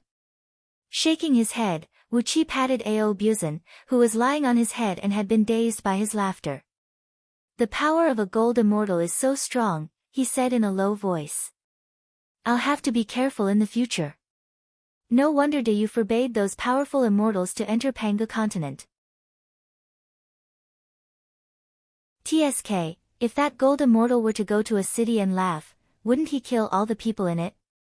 Ao Buzan stuck his tongue out, his saliva dripping onto Wu Qi's hair. The saliva was quickly absorbed by Wu Qi's hair, so much so that Wu Qi's hair became glossy and had a faint fragrance. Isn't that right? Ao Buzan murmured. Years ago, when Lao Tzu peeped at White Emperor's daughter bathing in his palace, he killed thousands of White Emperor's personal guards with a dragon roar. While Ao Buzan was bragging about his glorious past, a dark cloud, about 100 miles in circumference, suddenly appeared out of thin air in the distant sky. Accompanied by a chilly wind, the dark cloud rolled and flew toward Wu Qi. With Wu Qi's eyesight, he could see two men standing on the dark cloud from a distance of over 1,000 miles. Each of them was clad in a long black robe and had a small black conical hat on their head. One of them was holding a black iron medallion, while the other was holding a black iron chain. The two men's faces were pale, and a chilly wind was blowing around them. From time to time, white flames would burst out of their bodies and turn into ghostly shadows dancing in the air behind them. Their eyes were ablaze with an eerie green flame, which was tens of feet long and gave off a bone-piercing cold light. The green flame illuminated the area within 1,000 feet around them, giving them an eerie aura. As he carefully scanned the two strangely dressed men with his divine sense, Wu Qi's heart skipped a beat. The two men looked thin and frail, as if they could be blown away by a gust of wind, but the ghost energy in their bodies was vast and unfathomable. Their cultivation bases and realms were actually several levels higher than Wu Qi's. At least, Wu Qi could not see through their cultivation bases. But, the pressure they gave Wu Qi was not as strong as that of the sovereign and Prabhuparatna Buddha. In other words, they had not reached the realm of primordial immortals, but were two extremely powerful gold immortals. This was the ghost realm, where the world was filled with rich ghost energy and all kinds of evil energy. The natural energy and the energies of the 5 elements that immortal cultivators could control did not exist here. If ordinary immortals entered the ghost realm, their cultivation bases would be suppressed to less than 1/10 of their original strength. On the other hand, the cultivation bases of ghost immortals and heavenly ghosts would become extremely strong. Ghost immortals of Heaven Immortal Realm could unleash the prowess of gold immortals in the Ghost Realm, and ghost immortals and heavenly ghosts of Peak Gold Immortal Realm could fight against primordial immortals. Therefore, Wu Qi's face turned very serious. His chaotic energy could also absorb the ghost energy and all kinds of evil energy from the outside world and turn them into his own, but he was not familiar with the means of ghost cultivators, which made him innately weak when fighting with others in the ghost realm. And these two powerful ghost immortals in front of him could be strengthened by the ghost realm. Without even fighting, Wu Qi knew that he was no match for them. He could only hope that they were not here to cause him trouble. Wu Qi slowly flew up into the sky, hovering in midair on a dark cloud. For a gold immortal, a distance of 1,000 miles was no different from standing face to face with an ordinary person.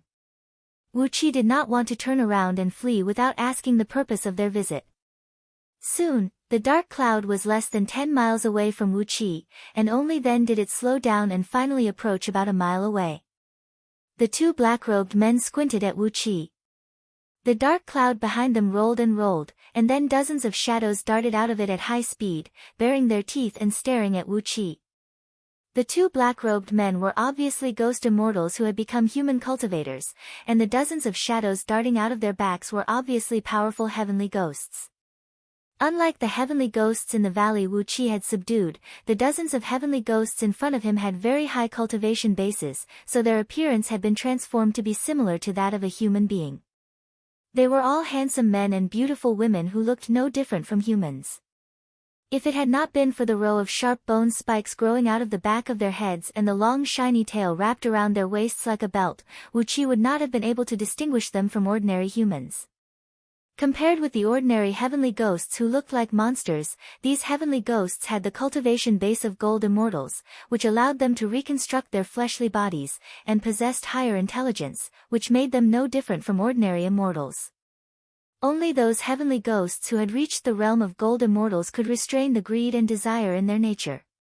Even the tribe of heavenly ghosts in the valley that Wu Qi had subdued could barely maintain their intelligence in the ghost realm. But if they were allowed to go to Pangu continent, when they smelled the fragrance of flesh and blood of humans and other living beings, they would be unable to control their instincts and kill and devour them. The dozens of high-grade heavenly ghosts fixed their eyes on Wu Qi. The man with the medallion among the two black-robed men suddenly asked, "Fellow immortal, have you seen a dark green dragon boat passing by? A few days ago, we sensed his presence in the vicinity, but his aura quickly dissipated. I wonder if fellow immortal has seen him." Wu Qi was slightly taken aback. Did these two men bring so many high-grade heavenly ghosts just to find the ancient immortal whom Wu Qi had subdued? Looking down at the huge crater his laughter had created, Wu Qi smiled, cupped his fist, and said, "Greetings, fellow immortals. This humble Taoist has never seen the person the two fellow immortals spoke of." The two black-robed men exchanged a glance, their eyes flickering for a moment. It was obvious that they had suddenly become a lot more dispirited. The man with the iron chain snorted coldly. Glancing at the huge crater on the ground, he said coldly, "Since you haven't seen him, let's forget about it. Well, do you have a travel document issued by the 13 great heavenly ghost kings or the 400 ghost saints? If you do, please show it to me." A travel document issued by the heavenly ghost kings and ghost saints. What the hell is that? Wu Qi stared blankly at the two men. Their expressions changed abruptly, and a green beam shot out from their eyes, stretching for hundreds of feet. The man holding the token shouted sternly, "Who are you, immortal? How did you sneak into the ghost realm?" "We are the special envoys of Great Yu's Hunda Ghost King, who are responsible for patrolling this ghost realm. Quickly tell us who you are, or you will be turned into ashes." Chuckling, Wu Qi suddenly retreated dozens of miles and said in a deep voice, "I'm sorry, but I really don't know how I got here." "Well, the green dragon boat you mentioned? I saw it from a distance of thousands of miles a few days ago. But the person on the dragon boat is so fierce, I don't dare to strike up a conversation with him." Pointing in a direction, Wu Qi laughed dryly and said, it's about 7,000 miles this way. If you rush there, you might be able to see that senior in a crimson robe." The two Ghost King's special envoys were obviously at a loss. Wu Qi's background was unknown, so they had to capture him and interrogate him. However, they could not let go of the dragon boat that Wu Qi had mentioned. Their main duty was to find the dragon boat and capture the man on it before he fully gained his sentience. This was also the main task that Great Yuzhunda Ghost King had given them hundreds of years ago. The ancient immortal on the dragon boat was very secretive. The two special envoys had worked together to capture him a few times, but he had escaped a few times, which had aroused the dissatisfaction of their master.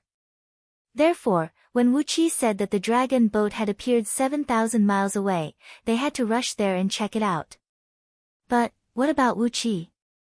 The two ghost immortals exchanged a glance and suddenly cried out hoarsely, "We only sensed the aura of the man on the dragon boat 7 days ago, and we can't find him even if we rush there now. You, on the other hand, are sneaky. You'd better let us capture you and bring you back to report." The ghost immortal shook his wrist, and the long iron chain abruptly split into thousands of chains as thick as a human wrist, filling the void with ear-splitting whistling noises. In the next moment, a huge net made of iron chains came looming over Wu Qi, emanating a tremendous suction force from the center of the net. The dozens of high-grade heavenly ghosts around him fled into the dark clouds at the same time. Dark shadows flashed around them as they were ready to pounce on Wu Qi at any time. Wu Qi gave a strange laugh, then with a sway of his body, he teleported thousands of miles away.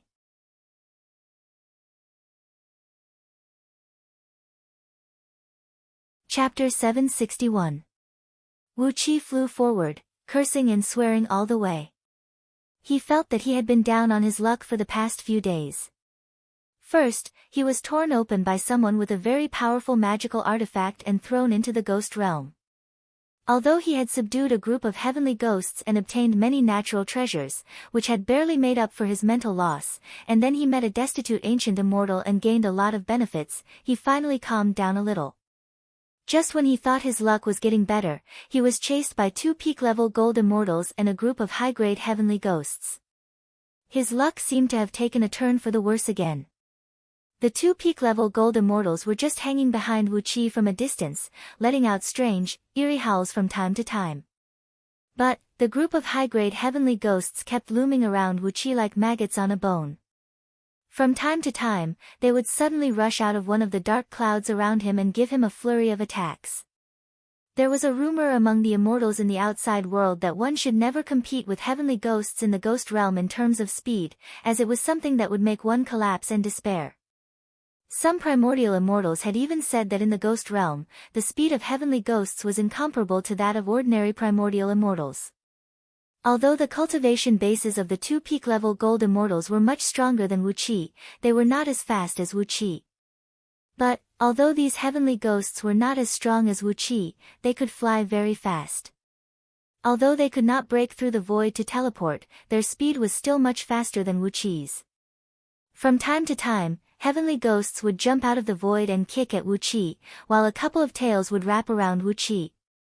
Wu Qi, who was flying at full speed, was harassed by them and could not fly at full speed. Instead, he was gradually caught up by the two powerful ghost immortals. With a furious roar, Wu Qi mustered all his strength and threw a punch at a high-grade heavenly ghost who was leaping at him. The heavenly ghost who was lunging at Wu Qi was an extremely beautiful young woman. She had red lips, white teeth, and a slim figure. Even on Panga continent, she would be a first-rate beauty. After cultivating to the realm of gold immortals, heavenly ghosts could reforge their bodies and make them 90% similar to humans. When they reached the realm of primordial immortals, they could evolve their bodies to be exactly the same as humans. The beautiful young woman flew over, her fingernails more than a foot long. The sharp nails tore through the void and slashed toward Wu Qi's neck with 10 green beams. Her slender tail, which was over 200 feet long, shot out from between her legs like a spear and stabbed straight toward Qi's forehead. The tails of heavenly ghosts were extremely tough, and the strength of their tails was several times stronger than their limbs. The long tail swept toward Wuqi with a gust of wind. Although the tip of the tail was still 100 feet away from Wuqi's forehead, a gust of cold wind had already sunk Wuqi's forehead by about an inch. Wuqi's heavy punch hit the heavenly ghost's claws, causing her arms to shatter inch by inch with a miserable howl. The heavy punch destroyed the heavenly ghost's hands and landed heavily on her chest. A miserable howl rang out as the heavenly ghost suddenly turned into a plume of smoke and drifted away. The next moment, she reappeared in a dark cloud a few miles away. A vast amount of ghost energy was constantly being injected into her body, and her twisted and broken arms were healing rapidly amidst cracking sounds. This was the most troublesome thing about heavenly ghosts. Their fleshly bodies were extremely strong, and now that they were fighting in the ghost realm, which was their home ground, with the nourishment of the endless innate ghost energy, they could almost be regarded as immortal. As long as Wuqi's strike did not kill all their life force, as long as they were still breathing, they would be able to recover in just a few breaths of time. Even if their divine souls were severely injured, they could still recover in just a few breaths. This was the powerful blessing heavenly ghosts had obtained in the ghost realm, and it was also the reason why they dared to confront the celestial court and Diyu with only 13 great heavenly ghost kings and 400 ghost saints. If dozens of primordial immortals or supreme oracles dared to rush into the ghost realm, they would not necessarily be able to kill a great heavenly ghost king. On the contrary, the nearly immortal great heavenly ghost kings could fight a protracted battle with any enemy here. And since there was no natural energy here that primordial immortals and supreme oracles could use, they could drag out any enemy to death. The sound of clothes tearing rang out as several heavenly ghosts flew to Wuqi's side, their sharp claws ripping his robe and leaving deep bloody marks on his tough skin. The dark green venom seeped into Wuqi's body from their nails, and as soon as Wuqi's blood flowed out of his body, it quickly turned pale green and emitted a foul stench of decay. Wuqi was shocked. The venom of these high-level heavenly ghosts was really amazing. Hastily, he exercised the dragon kill and abruptly grew to a height of 100 feet, his body covered with 3 layers of thick dragon scales. A great pressure spread out in all directions. Wuqi opened his mouth, turned his head, and suddenly breathed out a stream of crimson flame at a heavenly ghost that was approaching him. The violent true flame of the dragon clan transformed into a tens of feet thick pillar of flame and thrust out whistling. The heavenly ghost's face turned pale with fright, and he hastily twisted his body to avoid the front of the pillar of flame. But, one of his calves was grazed by the flame, and it was burned to ashes in an instant. But then, something happened that made Wuqi feel helpless. The heavenly ghost, whose calves had been burned to ashes, retreated a few miles, took a few deep breaths, and the calves that were burned by the true flame of the dragons were suddenly regenerated, looking exactly the same as before. Helpless, Wuqi let out a long roar. Large amounts of green poisonous blood kept oozing out of the wound torn by the heavenly ghost, but his muscles squirmed and quickly healed. The dragon kill was a powerful divine ability developed by Diyu especially for those who cultivated both fleshly and magic. It had a strong resistance to all evil forces and toxins. Although the venom on the heavenly ghost's claws was very strong, the cultivation base of these heavenly ghosts was far weaker than Wuqi's, so they could not really do anything to him. Coiled around Wuqi's neck, Aobuzan saw that the true flame of the dragon seemed to have a restraining effect on these heavenly ghosts, so he hurriedly opened his mouth and breathed out. The crimson dragon flame spread in all directions, forcing the heavenly ghosts who had been harassing Wuqi to scatter. The dragon python sisters let out deep roars as well. They opened their mouths and shot out beams of golden and silver light that enveloped Wuqi as if he was shrouded in crimson flames and a rain of golden and silver light. The heavenly ghosts that kept approaching him were forced back, and several of them were hit by the light. Whether it was golden or silver light beams, they immediately pierced head-sized wounds on these heavenly ghosts when they hit them, forcing them to retreat and absorb innate ghost energy to heal themselves. Wuqi, Aobuzan, and the dragon python sisters unleashed their might at the same time, forcibly opening a path through the encirclement of these heavenly ghosts. But, before Wuqi could fly far, the 2 ghost immortals behind him suddenly roared at the same time. The ghost immortal with the iron chain shook his hand again, turning the chain into a huge fishing net and falling down on Wuqi's head. Meanwhile, the other ghost immortal with the token gave a cold snort, turned the token in his hand into a huge, heavy iron plate, and smashed it down heavily at Wuqi's back. After flying up into the air, the token turned into a huge piece of iron that measured 100 miles long, more than 10 miles wide, and 3 miles thick. A strong yin energy wrapped around it, and it came smashing down with a suffocating pressure. There was also a tremendous suction force pulling at Wuqi's body, making it difficult for him to move for a moment. Wuqi looked back at the token, and his heart gave a violent jerk. It was a gold immortal artifact, and it was definitely a supreme grade one. It should be a first grade or second grade gold immortal artifact. He was very familiar with the suction force. It was exactly the same as the one emanating from the mountains around the valley where the heavenly ghost tribe lived. The fact that it could imprison Wuqi and make him unable to move proved that the token was too powerful. Wuqi felt as if he was being weighed down by countless mountains, so heavy that he could not even move a finger freely. With a wry smile, Wuqi was about to spit out the blood centipede sword to kill all the ghost immortals and heavenly ghosts when a loud, sonorous dragon roar suddenly rang out in the distance. Upon hearing it, the faces of the two ghost immortals and the heavenly ghosts turned even more unsightly than those of ghosts. A great sheet of golden light shone through the dense dark clouds. Amidst the light, a vigorous golden dragon, about a mile long, was galloping toward them with his head held high, treading on a vast expanse of purple mist. Standing on the dragon's head was a handsome young man in white, holding a jade flute in his hand and looking at them with a smile. "Hold on, ghost emissaries. This young man is an important minister of Diyu, so you can't touch even a hair of his. Otherwise, don't blame me for going to your palace and making you dance for 3 to 5 years." The two ghost immortals looked as if they had just stepped into dog shit. They exchanged a glance, put away their artifacts at the same time, gritted their teeth, and bowed deeply to the young man. Then, they whistled shrilly. Dozens of high-grade heavenly ghosts hurriedly scurried back into the dark clouds behind them, then flew back the way they came without saying a word. As they flew at top speed, the ghost immortal with the token turned his head and shouted at the young man, "Since Prince Changqin is here to protect him, he must be a good man. Please don't take it to heart, Prince Changqin." Prince Changqin. Wuqi's heart skipped a beat. The Yellow Emperor's grandson was called Shijun, and Shijun was born in the northern barbarian desert. There was Mount Mang. There was Mount Gui. There was Mount Shao, and on top of it was a man called Prince Changqin. Xuanxiu gave birth to Old Tong gave birth to Zhu Rong, and Zhu Rong gave birth to Prince Changqin.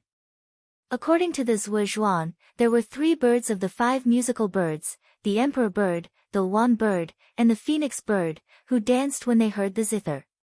Prince Changqin was a direct descendant of the Yellow Emperor Xianyuan, and he was born with a jade zither in his arms. He was good at playing all kinds of music, and could make birds and beasts dance when they heard the music. Wuqi stared blankly at Prince Changqin. As a direct descendant of the Yellow Emperor Xianyuan, his status in Dayu's court was unimaginable. Why was he here? He was a figure from the ancient times, and even the current Emperor Haozuan and Ji Kuei were only his grandchildren. Why was he in the ghost realm? Especially, how did he know that Wuqi was Dayu's subject? And how did he meet Wuqi here? Changqin came before Wuqi with a smile on his face.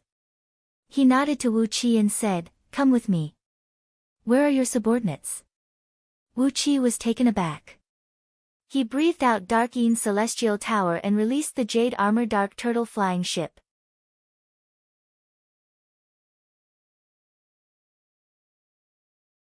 Chapter 762.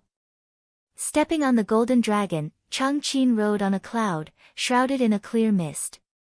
A beam of light shot up tens of thousands of feet behind his head, piercing through the thick dark clouds and mist and emitting a vast expanse of yellow light in the sky.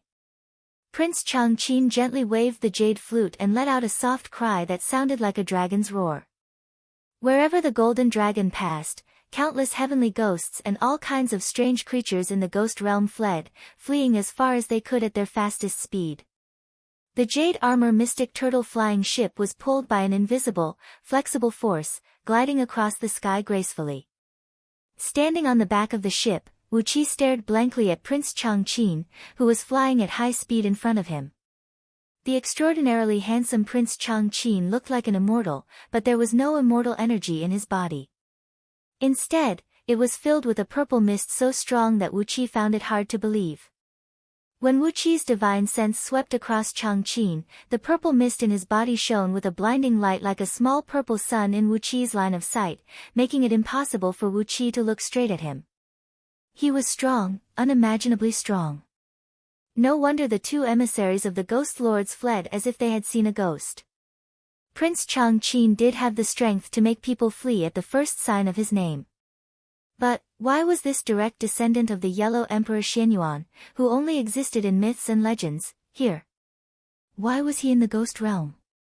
And how did he know that Wu Qi and his subordinates were here? And, how did he come here? As if sensing the deep doubt in Wu Qi's eyes, Prince Changqin turned his head, smiled at Wu Qi, and said in a gentle voice, "The Marquis of East Sea was sent into the void by someone, wasn't he?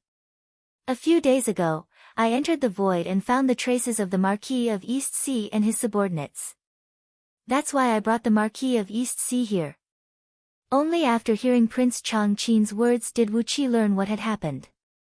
Prince Changqin had a territory in the ghost realm that was independent of the 13 great heavenly ghost kings and the 400 ghost saints. A few days ago, he had entered the void on the peak of Mount Qifeng, the highest peak in his territory. It was a unique mystic art that allowed one to fuse their divine will with the void to comprehend the great Tao of heaven and earth. He happened to see Wu Qi and his companions flying in disarray in the void while being swept away by the raging energy tides. According to the direction in which Wu Qi and his companions were flying, if Changqin had not intervened, Wu Qi and his companions would have been dragged into the heavenly fiend realm. It was a place whose natural environment was 1,000,000 times harsher than the ghost realm of the Nine Nether, where the creatures were even more brutal and ferocious, and where even ordinary primordial immortals did not dare to set foot. It was also the source of the Fiend Path's divine abilities and cultivation techniques practiced by all fiend immortals in the world, the birthplace of the Fiend Path's ancestors. Hastily, Changqin used a great divine ability to break the void and helped Wu Qi tear open the outer barrier of the ghost realm, bringing him into the ghost realm. But recently, some unforeseen events had taken place in the ghost realm. With Changqin's overall strength, he could have brought Wu Qi and his companions directly into his territory. But, because of the unforeseen events in the ghost realm, an external force had interfered with his plan, and the landing point of Wu Qi and his companions was far away from his territory.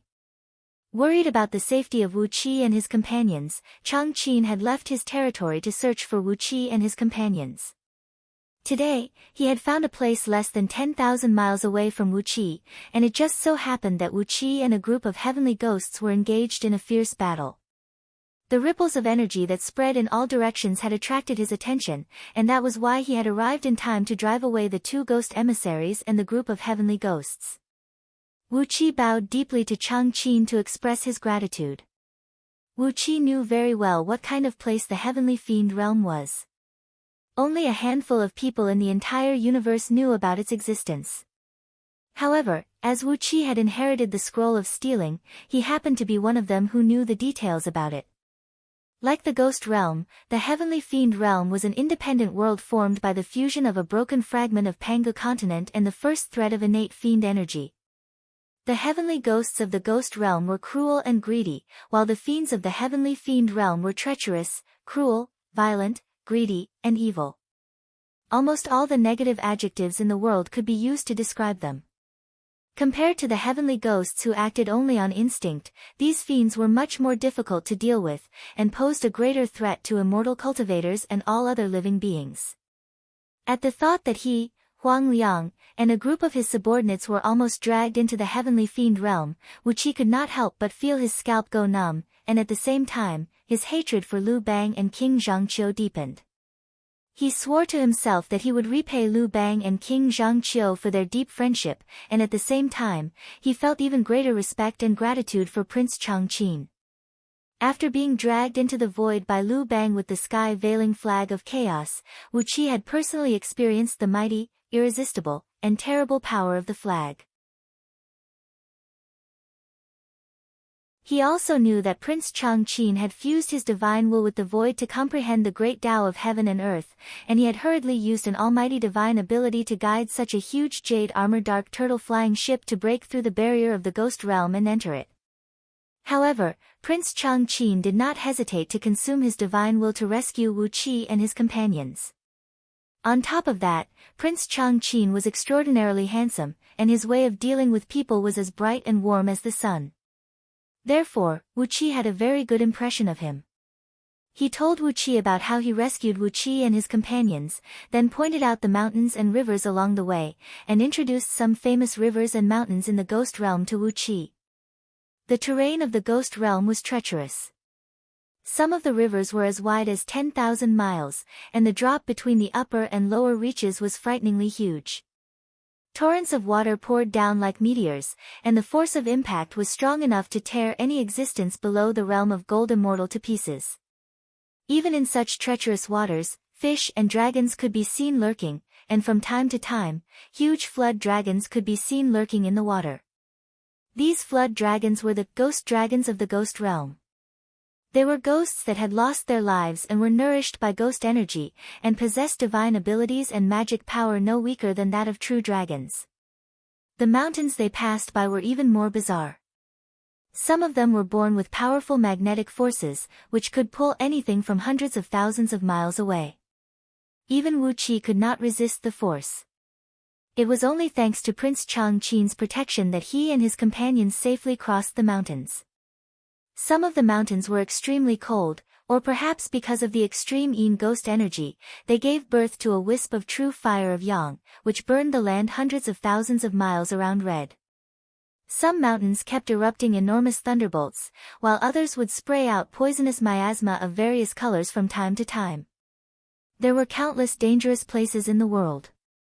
After flying for hundreds of millions of miles at high speed and flying over countless mountains and rivers, a boundless plain appeared in front of them. The plain was surrounded by 9 rivers of fire, each 1,000,000 miles wide and filled with purple lava. Between the rivers of fire were 9 quicksand belts that stretched for millions of miles, and between the quicksand belts were 9 swamps filled with poisonous miasma. In the middle of the swamps were 9 ring-shaped flaming trees, burning fiercely as if they were made of steel. Purple smoke and red flames towered tens of thousands of miles into the sky, cutting off the passage ahead. Riding on the golden dragon, Changqin led the way. Wherever they passed, all the natural obstacles were cleared away. Whether it was the terrible pillars of fire that erupted from the rivers of fire from time to time, the powerful suction that made Wu Qi's face turn pale in the quicksand belts, the poisonous miasma in the swamps that almost corroded the shell of the jade-armored dark turtle flying ship, or the purple smoke and red flames rising from the flaming trees that were so hot that they could burn the sky to ashes, all the natural obstacles made way for Wu Qi and his companions like gentle lambs, allowing them to pass safely. In the middle of these natural obstacles was a fertile plain that stretched for tens of millions of miles. A lake as blue as the finest sapphire lay quietly at the foot of a lofty mountain. A breeze blew across the surface of the lake, but there was not even the slightest ripple. Thousands of golden dragons lay quietly at the bottom of the lake. Occasionally, when they opened their eyes, wisps of fierce golden light would shoot straight into the sky. The mountain next to the lake stood tens of thousands of miles tall, and was divided into 9 layers from top to bottom. Each layer of the mountain had a gateway made of fine jade and gold at the 4 cardinal directions of the mountain. Beneath these gateways stood longbow men, who stood over 10,000 feet tall, clad in heavy armors and holding heavy weapons. Like an indestructible mountain, they guarded the gateway that led to the mountain.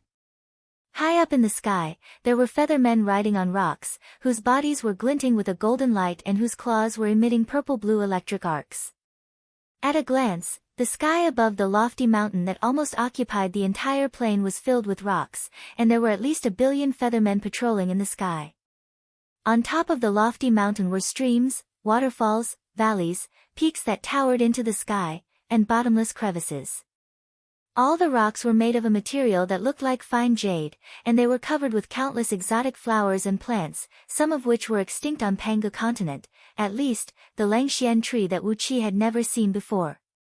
The trees, which stood tens of thousands of feet tall and twisted like dragons, were covered with all kinds of beautiful jades, and some translucent fruits were hidden among them.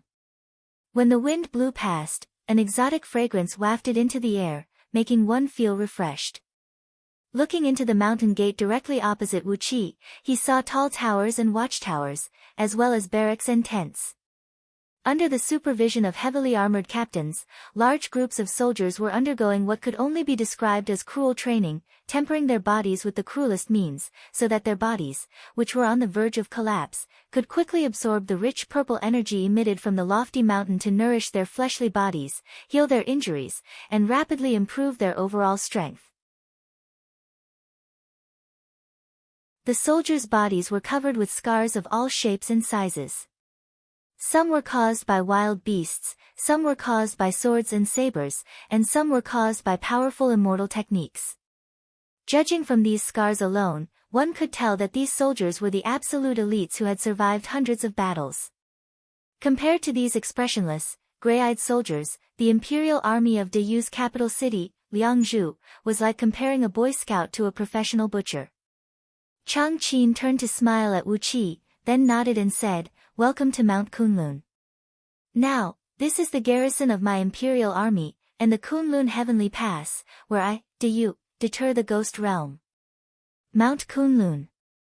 Chang Qin's imperial army. Kunlun Heavenly Pass. Taking a deep breath, Wu Qi directed the jade-armored dark turtle flying ship to follow Chang Qin into the lofty mountain.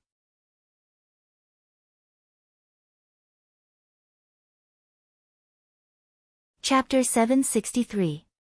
On the top of Mount Kunlun, Wu Qi and Prince Chang Qin sat opposite each other in a gazebo surrounded by Langxian trees and various exotic flowers. The gazebo had a very good view. As long as one was strong enough, they could see hundreds of millions of miles away without any cover in the surroundings. A great sheet of bright light sprinkled down from the sky, enveloping the whole of Mount Kunlun. It was the only place in the ghost realm that was shrouded by starlight. But, unlike the usual unobstructed starlight, the sky above Mount Kunlun was also filled with faint dark clouds today. 2 blood-red moons hung high above the mountain, their cold and merciless red light sprinkling down from the sky and shattering the silver-purple starlight. As the blood-red light shone on Mount Kunlun, all the exotic flowers and plants looked a little listless. Prince Chang Qin fished out a golden scroll from under his sleeve. As he flipped the scroll, a beam of light shot out from it, amidst which Wu Qi's figure appeared. He nodded to Wu Qi with a smile and said, "Once you conferred a new title of Marquis of Province, the corresponding figure and title will appear in the Deyu map in Chang Qin's hand. The heavenly Tao has bestowed immeasurable virtues upon you when you helped King Yufeng kill immortal Ding Jun. Chang Qin admires you greatly." Wu Qi bowed slightly to Chang Qin with a smile and said, "You flatter me, Your Highness. It's just a small contribution." It was not until now that Wu Qi realized how Chang Qin knew his title at first glance. The Deyu map. Deyu map. Does Deyu really have such an amazing treasure? Wu Qi thought to himself. If even Prince Chang Qin had such an amazing treasure, it was hard to say that the Yellow Emperor Xianyuan did not have something similar.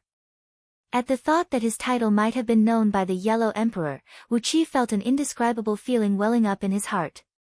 The Yellow Emperor Xianyuan was one of the legendary ancestors of the human race. When Wu Qi thought that he might have had some contact with the Yellow Emperor, the dreamlike feeling was indescribable. Chang Qin rolled up the scroll and hid it in his sleeve. Outside the gazebo, on a path paved with white jade, 2 beautiful girls dressed in light pink and white dresses were walking slowly toward him. One of them was carrying a fruit platter in her hand, filled with dozens of strange fruits that were recorded in the scroll of stealing, but Wu Qi had never seen before. The other girl was carrying a wine pot and 2 wine cups. Although they were still several hundred feet away from the pavilion, the aroma of the wine coming out from the wine pot had already made Wu Qi feel like he was about to be drunk. Chang Qin personally poured wine for him and eagerly advised him to eat a few more exotic fruits that were a specialty of Mount Kunlun. These fruits had all kinds of magical effects, such as strengthening one's physical strength, making one run like the wind, brightening one's eyes and improving one's vision, sharpening one's hearing, allowing one to hear the whispers of insects, and so on. But the most precious were the 20 or so Langxian jade fruits that grew from the Langxian tree. These fruits were shaped like apples, and their entire bodies were red and translucent, as if they were carved from red jade. A wisp of warm water vapor lingered around these fruits, emitting a powerful aura of life. These fruits had no other use but to prolong one's life. One fruit could give one 47,000 years of life, and if one were to consume 9 of them in a row, one could extend one's life by 1,080,000 years. Unfortunately, a person could only consume 9 of them at most, and after that, it would no longer have any effect even if one ate them as a meal. Every 1,000 years, the human emperor of Deyu would hold a meeting to reward his subjects, and occasionally, these Langxian jade fruits would be given out. They were the supreme treasures that all the important subjects and members of the imperial clan of Deyu sought after. Among all the spirit herbs that could prolong one's life, the effect of these Langxian jade fruits was one of the best.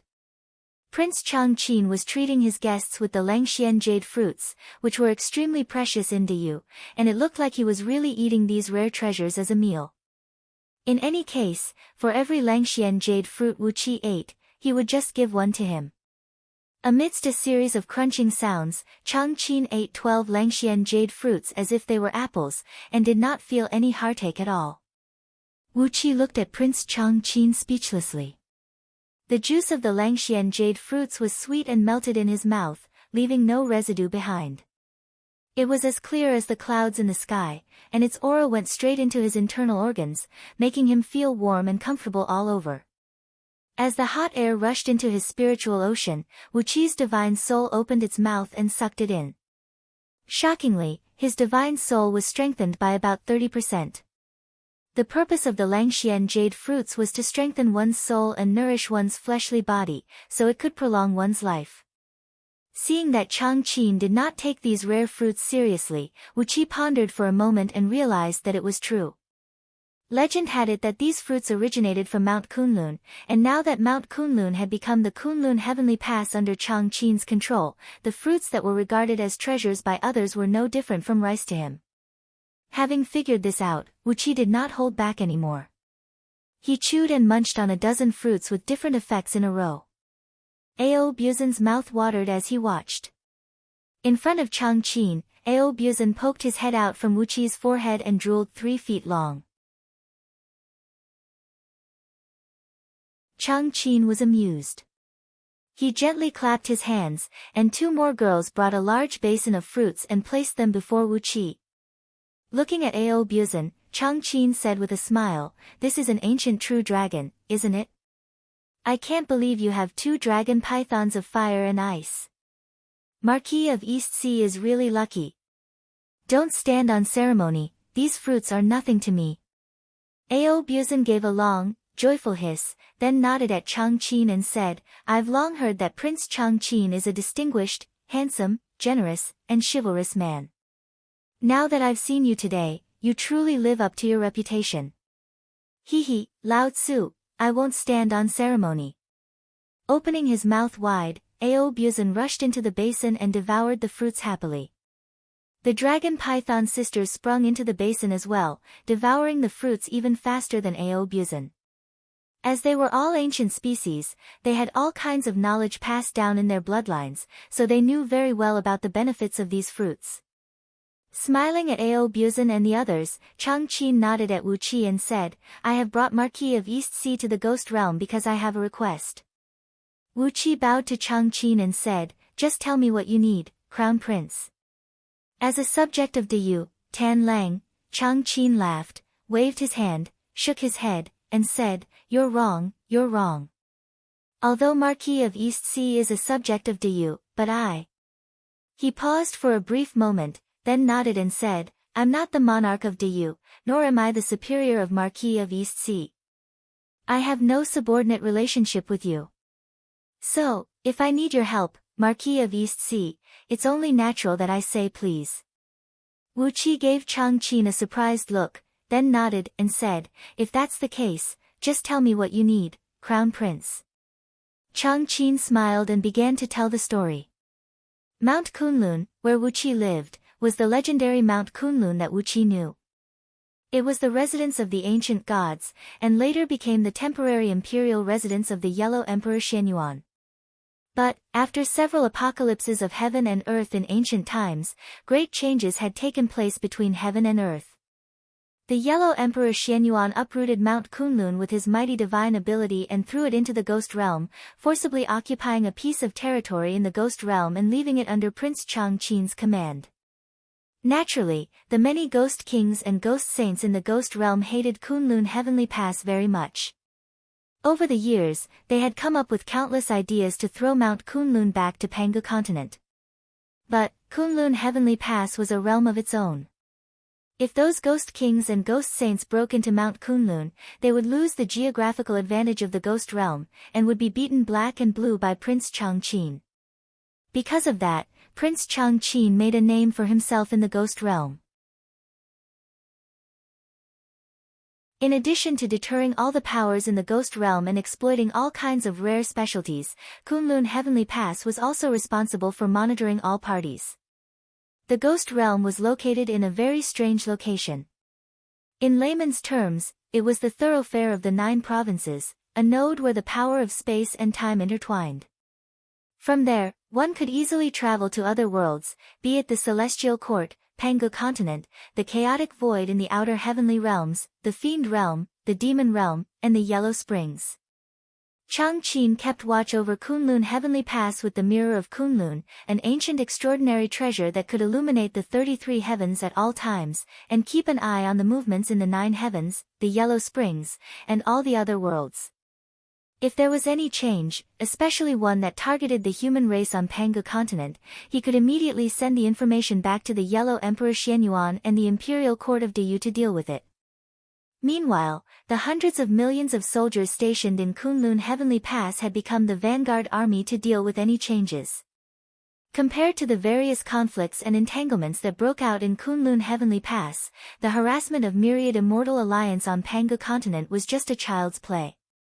Over the past few days, Chang Qin suddenly discovered that some strange changes had taken place in the outer heavenly realms and a few other powerful places.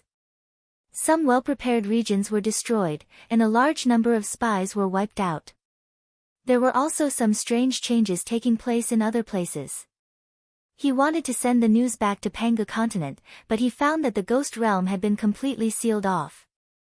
The 13 Ghost Kings and 400 Ghost Saints had joined forces to seal off the Ghost Realm. They had raised their Myriad Tribulations Ghost Eyes into the void and formed the Myriad Tribulations Heavenly Ghost Lockdown Formation, completely isolating the Ghost Realm from the outside world.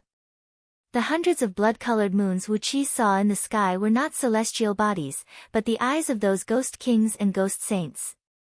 The moonlight that filled every corner of the Ghost Realm was the natal divine light cultivated by these Ghost Kings and Ghost Saints. Prince Chang Qin had tried all kinds of means of communication, but to no avail.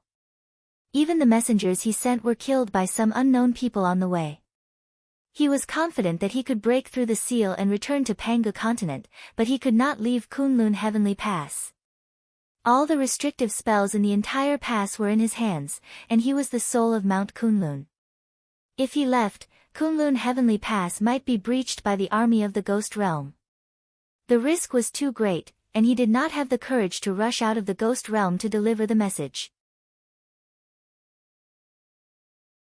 He took a deep breath and took a sip of wine, then said to Wu Qi with a solemn face, no matter why the Ghost Kings and Ghost Saints sealed off the Ghost Realm, this unusual change must be aimed at the human race. Marquis, can you be my messenger and deliver a letter to the Sacred Emperor and the Human Emperor on my behalf? Wu Qi was slightly taken aback.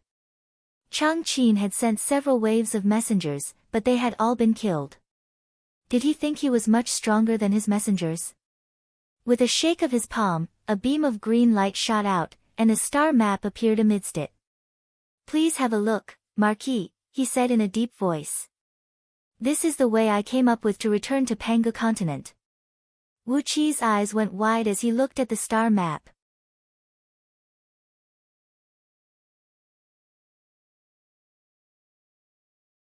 Chapter 764. Prince Changqin stared at the star map in front of him and said coolly, "If I can't go through the ghost realm, I'll take a detour through the mortal world. Over the years, we've planted many pawns in the mortal world. Some were destroyed, but some are safe and sound. You can return to Pangu continent through one of them, and no one will be able to stop you." Wu Qi looked at Prince Changqin. In ancient times, the immortal Tao, Buddhist Tao, Ghost Tao, Fiend Tao, and all sorts of heretical Taos were collectively known as the 3,000 Great Taos, and they were formed from the lineage of human beings. In the beginning, these people of the 3,000 Great Taos had the human race in their hearts, and they fought alongside the human race to the death. After countless devastating wars, they eventually killed, suppressed, and expelled those formidable innate gods and powerful living beings, and finally, Pangu continent was ruled by the human race. There was a world in every grain of sand, and a mortal world in every flower. Under the gaze of all the gods and Buddhas, these humans, who had been stripped of their true forms, lived a humble life. But, there was one lineage of human beings who had comprehended the Tao of cultivation from the mystic arts and divine abilities of the ancient gods and all sorts of living beings. They devoured the natural energy and stole the secrets of heaven and earth to nourish themselves, sacrificing the heavenly Tao to strengthen themselves, and sacrificing everything in the world to enrich themselves. Some of them cultivated their nascent divinity internally and their fleshly bodies externally by consuming the glow of the sun and drinking the air. Some cultivated their nascent divinity internally and their fleshly bodies externally. Some abandoned their fleshly bodies and used their souls to extract yin energy. These became the Ghost Tao. And some tortured their fleshly bodies with all sorts of mystic arts and tempered their souls with all sorts of cruel techniques, and even abandoned their souls, became the Fiend Tao and other heretical Taos. For all the immortals, Buddhas, and other cultivators, the human race was formed by inheriting the great Taos of heaven and earth, and had fused with the fortune of heaven and earth. Therefore, they were protected by the heavenly Tao. In other words, they could use the human race and obtain the power of virtue from them, which was permitted by the heavenly Tao. The effects of virtue energy were extremely profound, and it possessed boundless miraculous effects. For example, it could help one resist inner demons and heavenly tribulations. On the earth where Wu Qi came from, the civilization of Atlantis was destroyed in this way. The legendary ancient Kunlun divine kingdom was also destroyed in this way. Even the Mayan civilization in the jungles of South America was still preserved. It was nothing more than their priests suddenly awakening the divine bloodline in their bloodline and suddenly having the strength to break the barrier of the mortal world and discover the truth of the world. Thus, they were mercilessly killed by the gods and Buddhas. The ghost immortals were delighted to discover that they could devour human souls to strengthen their own souls, and they could devour human flesh and blood to strengthen their cultivation. They could also gain more power by torturing and killing humans. Negative emotions such as fear, anxiety, and anger became the source of the ghost immortals' power. In the past, many ancient great sages joined hands to create humans, gathering the bloodline essence of countless divine beasts and divine birds to create the human race. Therefore, the human race was born to be the spirit of all living things. They inherited the great Tao of heaven and earth, and became one with the destiny of heaven and earth. They were the natural masters of this world. The world of mortals was just this kind of farm. Wu Qi stared at Changqin and asked, "What is the mortal world?" The devil immortals were delighted to discover that the fleshly body and soul of the human race were simply a great treasure trove. They used the cruelest methods to torture the fleshly body and kill the human soul, breaking down the human soul and condensing all kinds of fiends from them, cultivating themselves into countless fiend clones, and from there, they could obtain supreme divine abilities. There were also various cruel methods to condense the sea of blood and extract the essence, which became a necessary cultivation technique for the devil path. Eventually, something that none of the human race could face happened. Therefore, some cultivators kept humans as pets, using all kinds of methods to gain virtues from them. For example, in a place where the land was barren for tens of thousands of miles, where the people of the human race had no way to live, a cultivator would painstakingly summon a heavy rain to save the people with an immortal spell. Naturally, the power of virtues would descend. Chang Qin glanced at Wu Qi with a smile and said in a gentle voice, "You are a newcomer, so those ghost kings and ghost saints will not notice you. Most of them will keep their eyes on my old acquaintances. As your aura has not been touched by them, they can't track you with mystic arts. So, you have a 90% chance of success if you return to Pangu continent through the mortal world." Those ancient almighty experts had compressed, shattered, twisted, and pieced together the space where their earth was located. So, the small space where the earth was located contained not only the earth that Wu Qi was familiar with, but also the other 839, 99, 99, 999 earths. They coexisted in the same void, orbiting the same sun and the same moon. The carefully arranged stars shone on these 840 million mortal worlds at the same time. But as time went by, the orthodox experts of the human race gradually aged and died, while the immortals, Buddhas, ghost spirits, and fiend kings had an endless lifespan. They watched their former comrades, companions, and clansmen die of old age, and they finally realized that they were different from ordinary humans. The Big Dipper, the 6 stars of the Southern Dipper, the gold, wood, water, fire, earth, sun, and all the other stars were the stars that Wu Qi was so familiar with on Earth that he could draw them with his eyes closed. He stared blankly at the star map, and suddenly realized that something extraordinary was about to appear in front of him. There were 840 million mortal worlds on Earth, and they all existed together. It was just like the one-dimensional world, the two-dimensional world, the three-dimensional world, all the way to the 840 million dimensional worlds. All 840 million Earths were located in the same place in the void, but the living beings on them could never meet the people from other mortal worlds. Their history was created by those gods and Buddhas, their development was controlled by them, and their rise and fall were planned at will. Prince Chang Qin's eyes were very warm, dispelling the chill that rose from the bottom of Wu Qi's heart.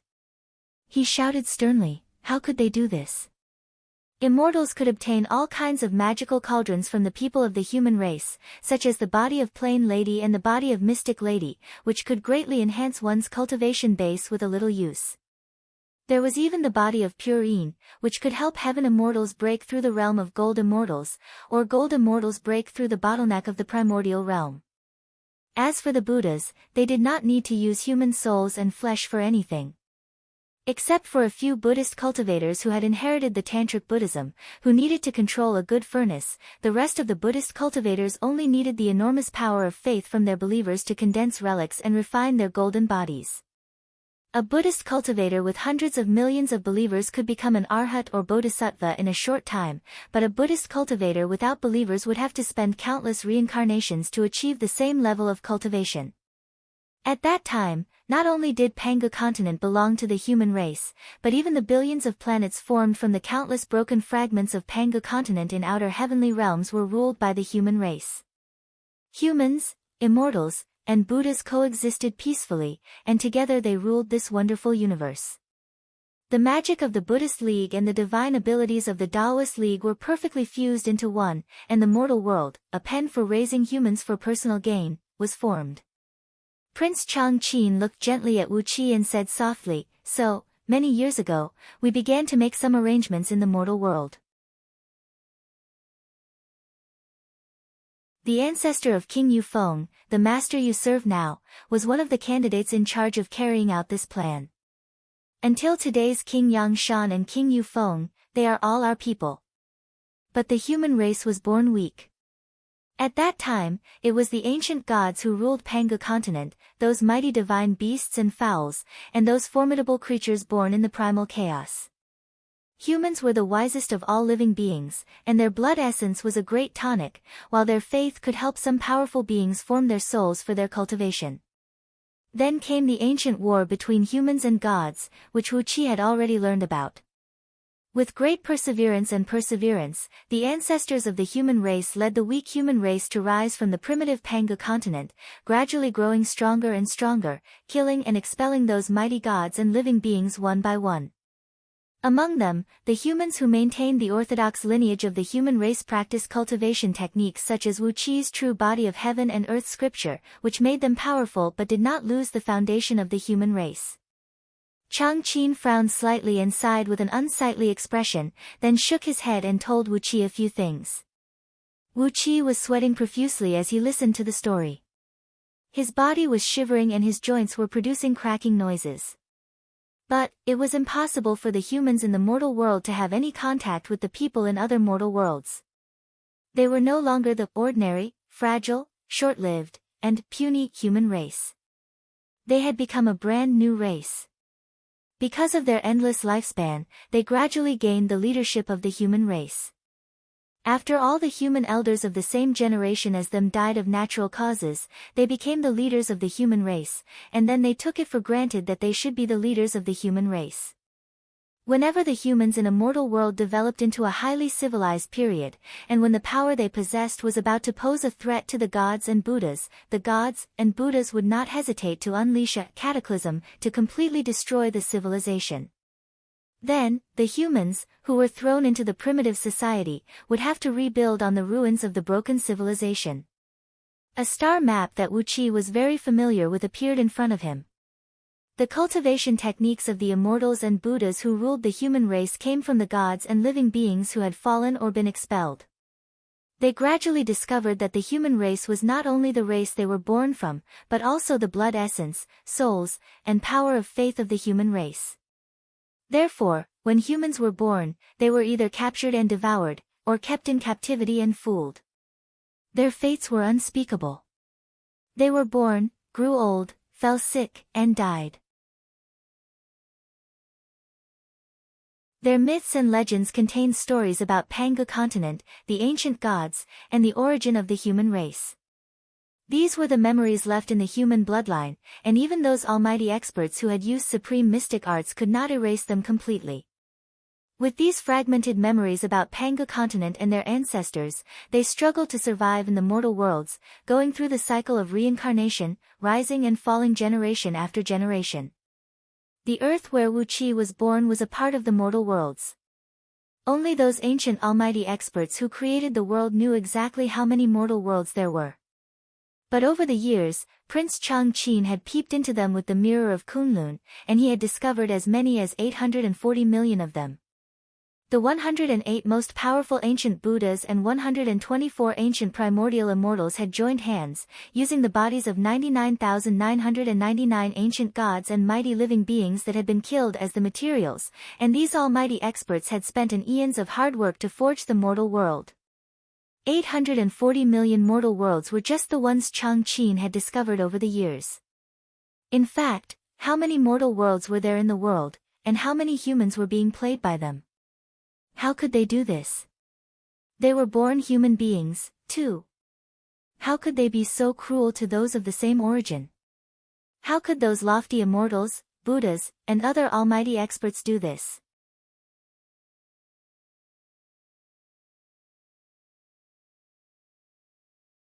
Chapter 765.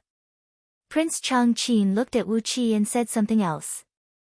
The immortals and Buddhas kept the human race captive in the mortal worlds, making them unaware of their origins and blinded their divine sense.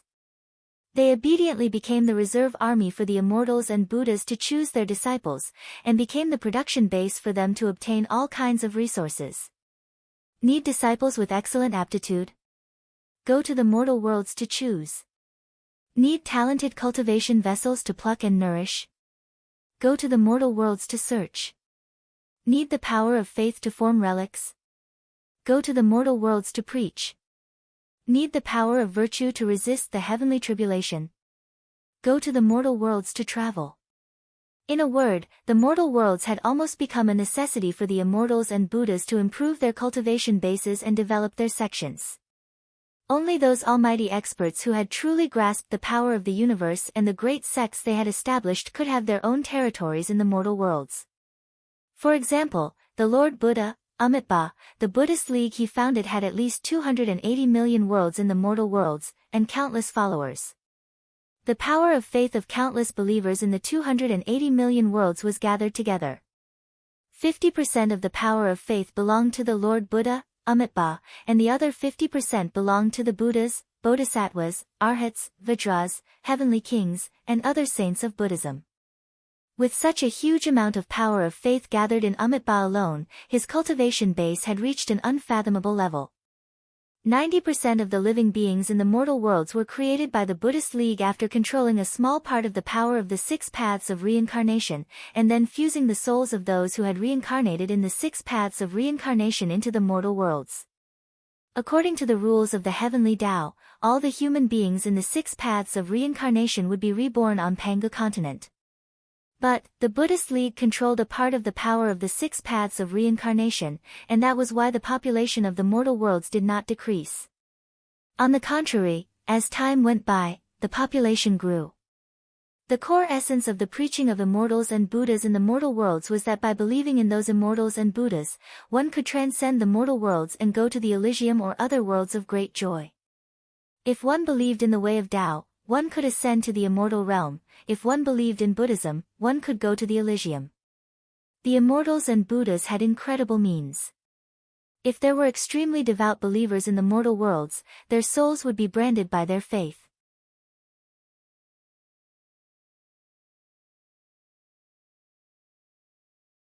Xiang Yu was killed by Zhang Liang and others with immortal magic. If not for King Yang Shan's help, Xiang Yu's soul would have long been destroyed, and he would never have had the chance to rise again on Myriad Immortals' planet. Seeing that the immortals were too powerful, King Yang Shan, who knew he could not fight them head-on in the mortal worlds, had no choice but to take the souls of the heroes of the 6 dynasties, as well as Xiang Yu, and bring them to Myriad Immortals' planet which he had prepared in advance. There, he reforged their bodies and let them continue to develop from scratch. These people were all heroes, and King Yang Shan had controlled their souls with restrictive spells so that he could use them as spies to hurt others in the future. As Prince Chang Qin told the story, Wuqi made a general deduction about why the heroes of the 6 dynasties appeared on Myriad Immortals' planet. Not only on the earth that Wuqi was familiar with, but also in the other mortal worlds, Dayu's men were secretly operating. When the Buddhas spread their faith of immortals and Buddhas, Dayu's men destroyed their faith to their heart's content. Whenever there was any major turmoil in those mortal worlds, it would be caused by the pawns arranged by Dayu's men. In the long run, the activities of Dayu's men in the mortal worlds would become what the immortals and Buddhas called the sabotage of demons and devils from outer heavenly realms. But, the mortal worlds were, after all, jointly created by the immortals and Buddhas, and all the laws in them were under their control. Prince Chang Qin and others had worked hard for countless years, but their achievements in the mortal worlds were still few and far between. Although they had unearthed many outstanding talents from the mortal worlds and sabotaged many of the immortals and Buddhas' operations, compared to their efforts, the returns were undoubtedly meager. After all, none of their operations had caused any damage to the mortal worlds, and they could not be considered to have achieved anything. Over the years, in addition to some targeted operations against the preaching of the immortals and Buddhas in the mortal worlds, the biggest achievement of Prince Chang Qin and others was to construct some ultra-long-distance teleportation formations in the mortal worlds that led directly to Panga continent. With these formations, one could break through all kinds of restrictive spells in the mortal worlds and reach Panga continent, as well as reach certain specific locations in the mortal worlds from Panga continent. Surrounding these great void teleportation formations, the two sides continued to fight in secret. The immortals and Buddha's disciples in the mortal worlds were desperately trying to destroy these formations, while the men sent by Dayu seemed to be addicted to building such secret formations everywhere. Most of the time, the construction and destruction of these formations no longer had any strategic significance, and had become purely a tool for both sides to vent their anger. As Prince Changqin explained, he brought Wu Qi to a simple and unadorned hall made of bronze in Mount Kunlun. Inside the spacious hall, a bronze pedestal with 9 dragons coiled around it stood majestically, while an oval blue wheel made of unknown materials, 3,000 feet tall and 100 feet thick rested firmly on the pedestal. Smoke and clouds flickered on its dark blue surface, giving a panoramic view of the mortal worlds. Pointing at the mirror, Changqin said in a deep voice, "This is the mirror of Kunlun, born in the primordial chaos, with a mighty divine ability that can break through all barriers in the void.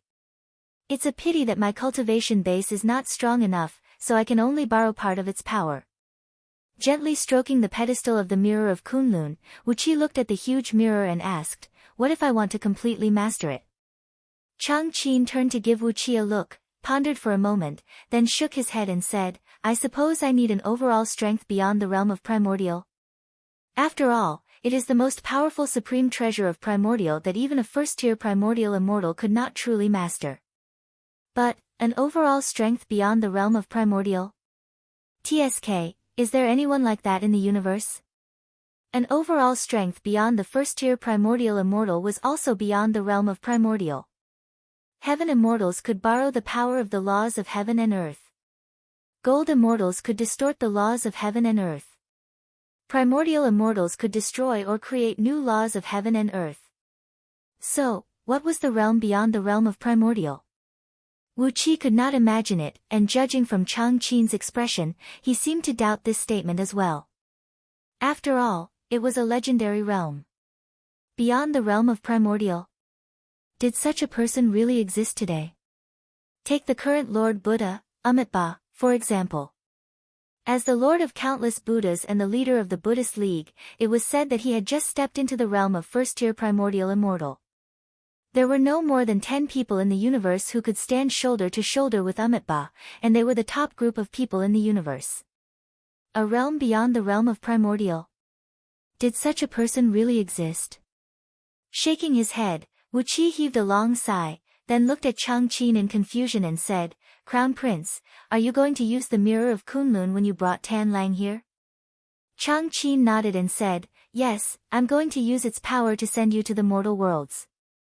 The mirror of Kunlun is extremely mysterious, and although I can only borrow part of its power, I've made it the hub of all the teleportation formations in the mortal worlds." With a flick of his finger, plumes of smoke rose from the mirror of Kunlun, with countless star maps flashing rapidly amidst them. "In a moment, Marquis, you'll choose one of the worlds to go to, and the location of all the teleportation formations in that world will appear in your divine sense," said Changqin in a deep voice.